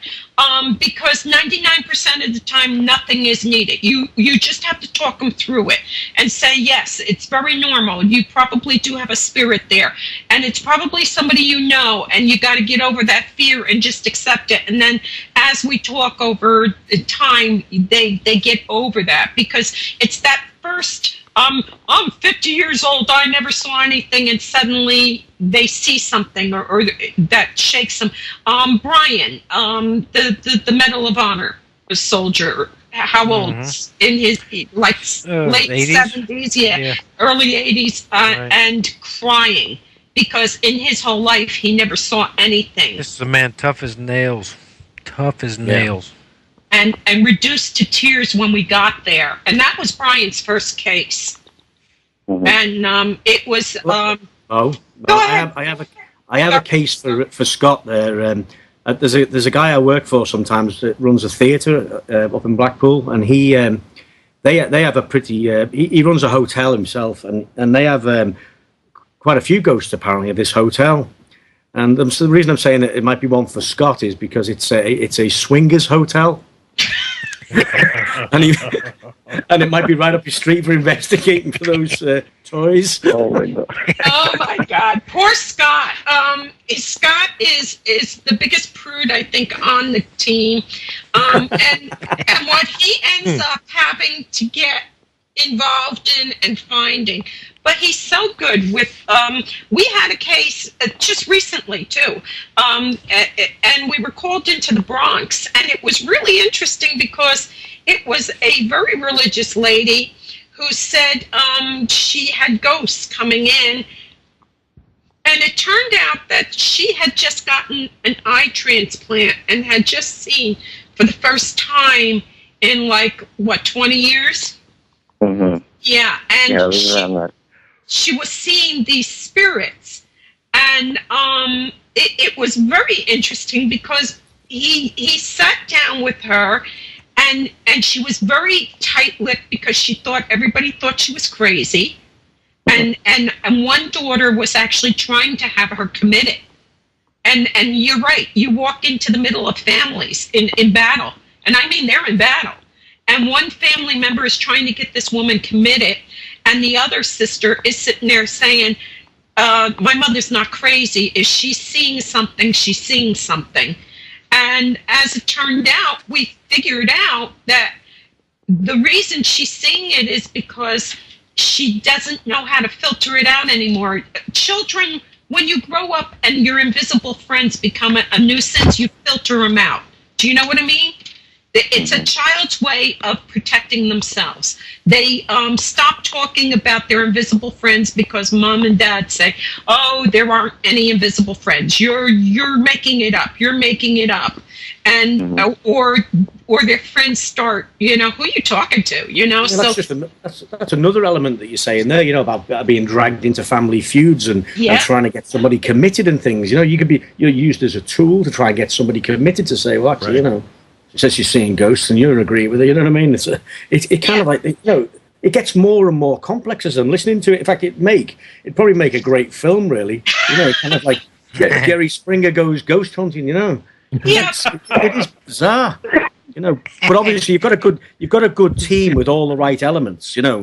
I mean, certainly that's it. Yeah. Certainly from protecting your interests and yourselves, you've got a good team, haven't you? Really for that. Yeah, nice balance. They're excellent. Bob is wonderful. Bob he's like I said, we call him Bear, and he looks like a grizzly bear, but he's a gentle bear, and he's very astute. That's another thing. Every single one of the team is very observant. They can look at everything. They don't let little things slide by. They watch the way people interact with each other, and that's important. And we have that's seen your biggest spirits. tool is awareness. Yeah, we have seen spirits. I was just thinking, because I taught engineering for years, and when you look at it all, you become a great. You can see people's characters straight away. You can see right through them, can't you? It's only a finite number of types, and of course that, is a great tool. I will say that in recent years, we're getting more people looking for attention than more people who need help. Yeah, but that's typical of modern society, isn't it? Yeah. You got people all over TV who are prepared to pour out the worst nightmares or the worst, the most stupid things you could ever do, and they're quite happy to sell themselves. And of course, anything for attention, isn't it? Really? Well, we call it whoring. Narcissistic behavior, Yeah, they're ready to whore themselves on TV to get some money, and we were dragged out on one case, and I had a huge moral dilemma. The guy had just gotten his kids back.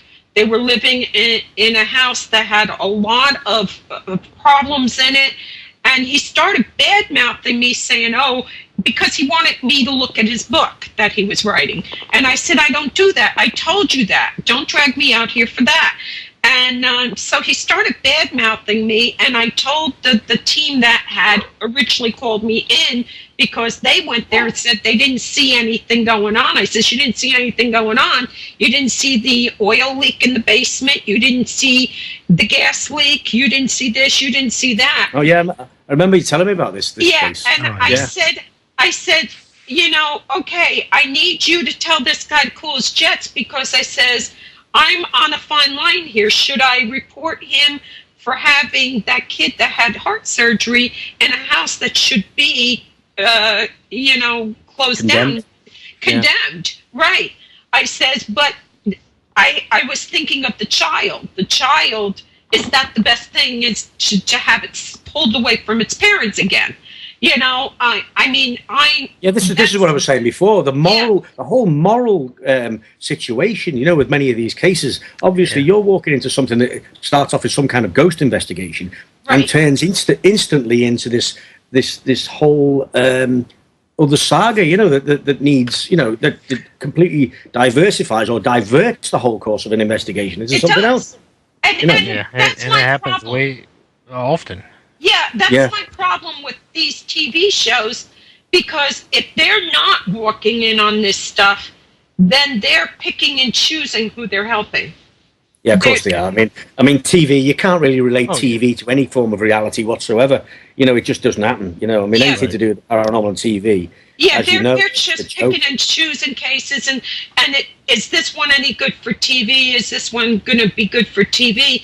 And that to me is not really somebody that's interested in helping people, even with ghosts, because if it doesn't seem like a good enough ghost case, they're not taking it. That's right. Pretty much the same. It's the same thing, like with a lot of teams out there in the real world. I mean, it's pretty much, as Mo calls it, a pissing contest. Right. Who has the bigger photo album of pictures of orbs or shadows, or who has the best EVP collection. I mean, at the end of it all, the question is, okay, that's all great, but in this set of photos for this case, were you able to help this client, or were you able to help this client in that set of photos? It makes you want to ask them that, because they're just so hell-bent, really, on, showing off the goodies, and it's well, you've got to have a content, haven't you? Without the content, you've got no viewers, Right. And this is the thing, and the same with, with all of these people and all of these groups and all these so-called experts. There's got to be some kind of content, and they'll stretch the truth in any way, shape, or form to make it fit the bill. To keep up the level of attention that's bestowed on them. Right. Yeah, and that shouldn't really apply to every team that's out there. I'm sure there's quite a lot of fine teams out there, but unfortunately, it's like the way I look at it, it's the majority of them they all watch too much of these shows on the TV, and they're like, okay, we're going to be like them. And then they become affiliates, and then they. And most of them didn't start until that show came out. That's it. Most of them didn't care a rat's rear end about any of this until they saw two plumbers make it rich, and now suddenly You sat there. I said, have you ever read any Holzer? How about how about Rhine? Have you read any of Rhine's stuff? Have you read any of this? Have you read any of UCLA's paranormal group from the 70s? No. But they're all experts. They're all going to go into people's houses where they're going to walk into all kinds of problems. And I have had cases referred to me, and the team leader has said to me, it's not our kind of case. This involves people. This involves people, and we don't deal with those kind of cases. Well, then what are you in it for? What exactly? So you can prove there's a ghost? I don't need proof there's a ghost. This is the thing, isn't it? That those there's the majority of those kind of groups, because I know for myself, it was never something you discussed, and I certainly never discussed what I did. Right. I just do what I do, and I still do the same today as I did all of the years ago, and nothing's ever changed with me, and it's never been about peer review. It's never been about anything except me and a personal quest, and for that reason, I don't need media attention. I don't need anything. I just get on with what I've been doing all these years. And in fact, in the early days when I first attracted some unwelcome attention from some TV companies, I'd go home. If they were there when I got there, I'd go home. I didn't want the attention. I didn't need it, and certainly as my job as an academic, I didn't need it. That was attention that really was unwelcome. You didn't discuss it. We didn't. Well, the way this all came about with me coming out public like this was when Doc owned the old site. He saw that a lot of people were coming in with questions about unexplained phenomena, and he said, do you know anything about this stuff? And I kind of guessed, yeah, I know about it, because we need somebody to help these people when they come to our site. They're coming to our site looking for help now. And from what you said there, you said that basically, that you're well placed to help people in that respect, in that sort of thing. I mean, that you can easily see how that turns into what it's turned into. You become, wanted by a lot of people because, of your humanity, of the way you feel about it, and you're not just looking for attention from doing it. So you obviously will become automatically in large demand, and you could easily see that, somebody else might take that as I'm getting a lot of attention. Let's turn it into something bigger and let's, shout about it a lot on TV. But you haven't done that. You've kept doing what you've been doing all of these years. Yeah, when we first started the radio show, I was kind of trying to stop all the misinformation, all the garbage we were seeing coming in. That's the single biggest danger in all of the paranormal so-called research is all the bull and all the misinformation that's bandied around. And not actually looking at the real subjects and the real depths of the subjects. We go off on a tangent. Someone comes up with some harebrained scheme or some stupid notion. The classic stupid notion would be orbs are the first stages of a manifestation. I mean, those kind of things. And the next thing is see it all over these sites. People saying the same rubbish all over the sites. And it is sheep. Very much, a lot of people are just sheep in the subject. And this misinformation, this whole thing of misinformation and a subject that's been corrupted by so many bad influences has left us with very little of any worth.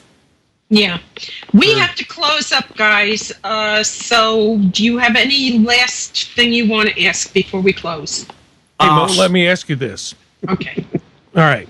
All right. Moebanshee, that name came from two cats. Yeah. All right. Yeah. Oh. All right. All right. It's just a thing, Stan. They could have been called feck and arse. Wow! I forgot that.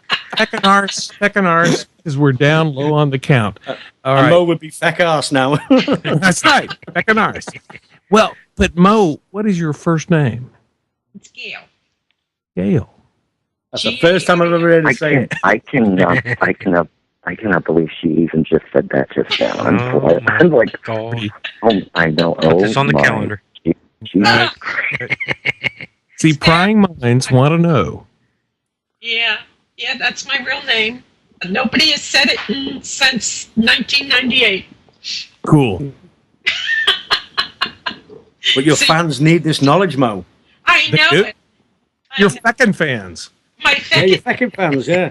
yes, my second fan. And your bastard fans. Yes, I just want to say that I have the best team there is out there. These guys are good for nothing, and I mean it. They're the best out there, and they do it just because they're trying to help people, which makes them good for nothing, and God bless them for being good for nothing. And the site, I'm very blessed to have people like you and the team and Scoop UK and Shadow and everybody helping me on the site, because I wouldn't be able to do anything.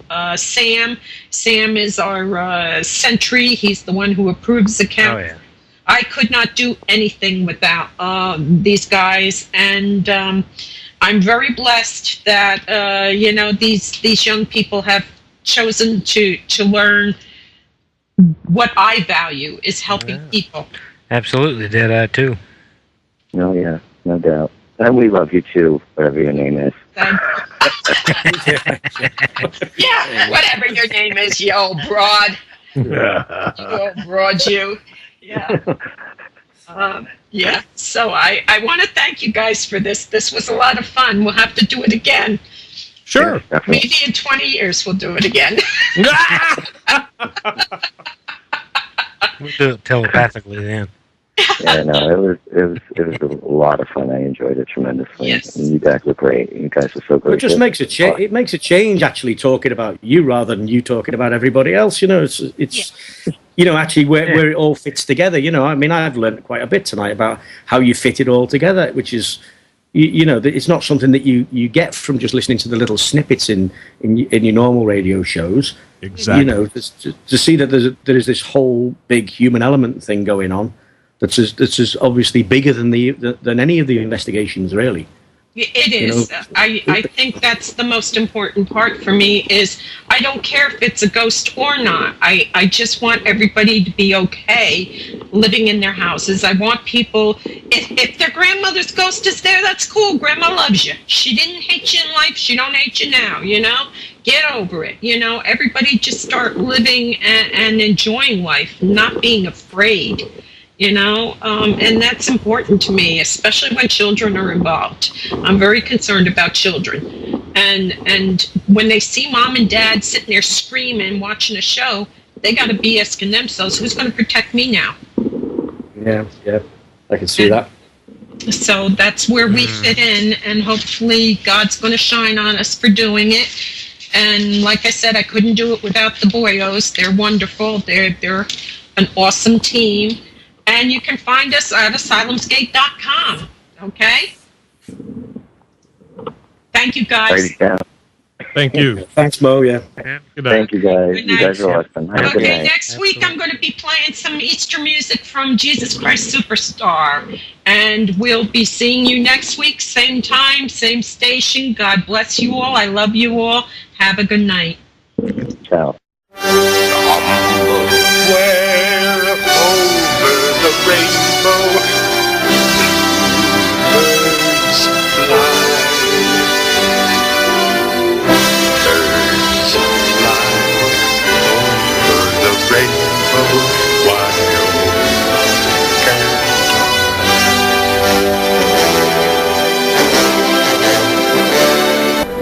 Thank you for visiting me at my lair. Moebanshee's Lair is broadcast live on Tuesday evenings at 10 p.m. Eastern, 9 p.m. Central, 8 p.m. Mountain, 7 p.m. Pacific, and in the UK, 3 a.m. Wednesday mornings on www.gameconradio.com. You can listen to our recent recordings on Podomatic/Moebanshee. You can contact me at www.asylumsgate.com. Again, thank you for listening. God bless you and yours, and have a very cool day.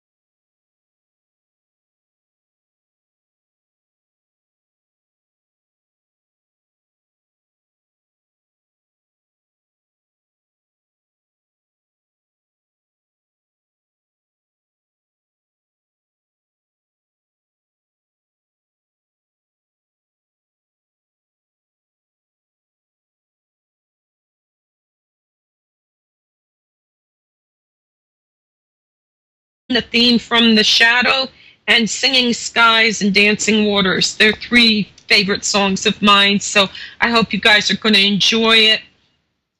And, you guys are in for a treat. Okay, we're going to try to bring on Karl and Stan first, because they're going to be interviewing me, or raking me over the coals, or whatever you want to call it. I'm a little nervous. These guys are live wires, so let's try to get them on the line, okay? Okay, this isn't a perfect situation. All right. Okay, Mo. Stan. Hey. Whoa. Okay, are you there, Stan? I am here. You are here. Stan Tacker, you have a show on GameCon, so tell everybody about your show. It's just a show about old-time rock and roll. Call it Jurassic Park. We dig up the old bones of rock and roll, play them, and then dump them out. There you go. And what nights? Thursday. And I listened to it. It's a great show. We're waiting on Karl now to pick up, so we're just going to have to wait. So do you want to take over now? Well, sure. Be glad to. Okay. I'm going to, we need to give Scott the number. So the call-in number, Scott, is 732-707-7709. So let me just type that so Scott's got the number so he can call in, and we'll let him come in because he's on my team, so he can tell you best how I work. Mo, okay. You chicken. I know, I am. I know you. Shy, I swear to God. You brought other people in to deflect, just to deflect. Back up, Stanley. Back up. And hey, Karl is on she's now. She's brought the boys in to protect herself. I know, she has. Exactly. Yeah, well. Actually, right. Scott doesn't protect me too much. You will not be saved. Okay, so the 2 guys are in. So do you want to start, guys? Karl, you want to start or you want me to start? You start, Stanley. You start. Okay, well, Mo, let's start at the beginning since we're interviewing Mo tonight. Mo, where were you born? I was born in New Jersey. I didn't say where. I said were you. Were I born? I was born, yes. Okay, all right. That's good. New Jersey. Yeah. Okay, so you haven't traveled far from home. No, there's a saying that most people die 50 miles within their home, and I'm going to die within 30 miles of where I've been born. All right, cool. I'm planning on that too. I think she's going to die within 10 feet of the radio. Scott's calling in, so we're going to bring him in. Scott? Yep. Okay, we're going to let them ask me questions, and I'm going to bring you in when I need to be saved. Okay. Okay, so Scott is one of my team. He is, when Teddy and I were getting ready to retire, a couple of people from the asylum got a hold of me and asked about learning, and it was Bob. He came on, and then Scott, and then Brian came on, and they've been with me ever since. Yep, and ever since, it's never been the same for them, I'm sorry to say. Yeah, that's cool. That's cool. Yeah, you need that much therapy to get over it. Hey Mo, before we get started, Mo, do you think you need to have a safety word? A safety word? No, I'll tell you to shut the fuck up. Oh man, I was going to suggest something like gerbil or Armageddon. Red alert. Yeah, red alert. Red alert. Yeah, I'll tell you to shut up. No, we're not talking about that. I know how to do that. Okay, so what do you want to ask me now? Well, I'll start off. I mean, Mo, you've been investigating for a long time, and well, just tell me how you got started. Well, I've always known there are spirits, and it never bothered me a whole lot. I just thought it's all part of life and everything. And I did what most people do. I got married and got divorced, and then I got married again. I met Teddy, and the one thing I didn't want to tell him was anything about spirits because it was so successful in my first marriage. So I kept my mouth shut. And we moved into this a little apartment in this where I am now, and things started flying across the room, and I mean jettisoning and hitting me. And after about 4 months, I couldn't take anymore, and I finally said to him, look, I need to tell you something. And I says, things are being thrown around. And he did what I expected him to do. He says, oh, this is just vibrations. We're a basement apartment. At that time, we were a basement apartment. And he says, you know, the trucks go through on the highway and they'll make the walls rattle a little bit. And I said, you don't understand. And with that, all my stack of 45s, remember the stack of 45s we all had, went flying 25 I can't remember 45s, Mo. I can't remember 45s. I refuse to acknowledge it. No chance. Ah, Jesus. Yeah, the blarney that's gonna go flying tonight, right? But they went flying 25 feet across the room and smashed into the opposite wall. And I looked at him and I says, like that. And he says, that's not vibrations. I says, thank you. And he reached into his wallet, and I thought he was going to get me car fare and put me on my way. And he pulled out a card that he was with a paranormal group already in since the 60s, the early 60s. You're talking about Teddy, right? Yeah, Teddy. Okay. And I said, why didn't you tell me you were with a group? And he says, well, why didn't you tell me you could see stuff and all? And I said, I didn't want you to think I was crazy. And he says, well, I didn't want you to think I was crazy either, because his first marriage ended up in a, mess. So that's kind of how we got started. And then I was brought in with Stanley Wojak, who was the leader of his group, but Stanley was getting more and more involved with being famous than helping people.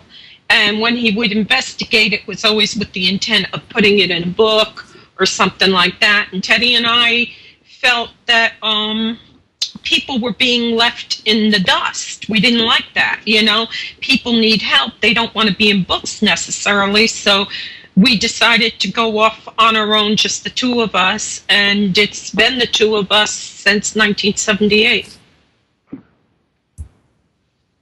Mo, I find it really difficult, to see that you've gone and got married, right? You've gone through all of the relationship stuff, right? Yeah. To suddenly get to the point of, finding out about each other, that you're both into this subject, you know what I mean? You're both a bit mad. But back then, it wasn't like now. It wasn't like now, because back then, people thought you were nuts. Do you think the marriage vows need changing for this? Maybe. Is there any? A new marriage vow with the paranormal in it, Yeah. Are you involved in anything that might get your significant other arrested by the government? I don't know. It worked. I mean, it just, I just didn't feel comfortable letting my guard down again like that. And it wasn't like it is now. You had In Search of, Hans Holzer's In Search of had been on, and it had been redone again and all. But that's not the same. I can't say enough about the movie Saving Lincoln, which you can rent on iTunes for something like $2.99. It's a wonderful movie. It's about U.S. Marshal Ward Hill Lyman, who was actually Lincoln's best friend and ended up assigning himself as Lincoln's personal bodyguard, and how it turned out that he was sent on an errand the night that Lincoln was assassinated. So there are good movies coming out. I want to go through the list a little bit with you guys. I want to thank everybody in the chat, everybody listening on Players. Let's see, next week we're kind of hoping to have a Jesus Christ Superstar type of a show with music from that's for Easter. And April 2nd, Libby Segal, the hobby hoarder. You've heard of hoarders on TV, people that collect garbage and stuff. She collects hobbies.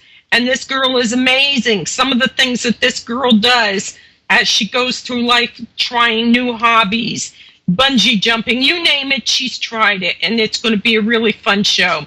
On the 9th, we're working on a Titanic show because April is when Titanic sunk.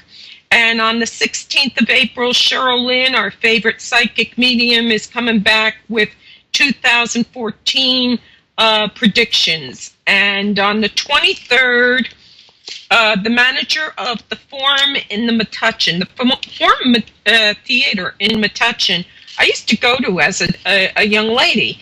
And some great stuff happened there, a great history in Metuchen. Wonderful old theater with the whole works, the curtains that pull back and all that stuff. And they're going to be on, so I know that's going to be a lot of fun.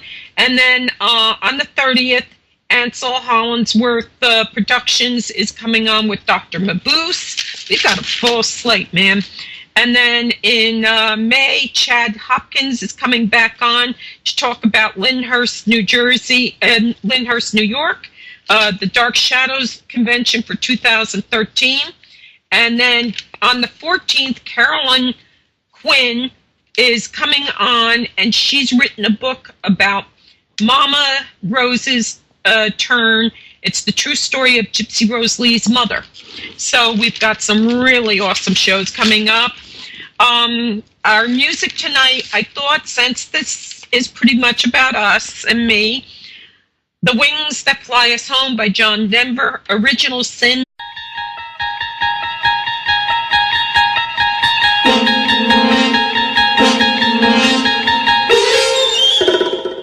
The opinions and views expressed in the following presentation do not necessarily reflect those of GameCon Radio or its affiliates.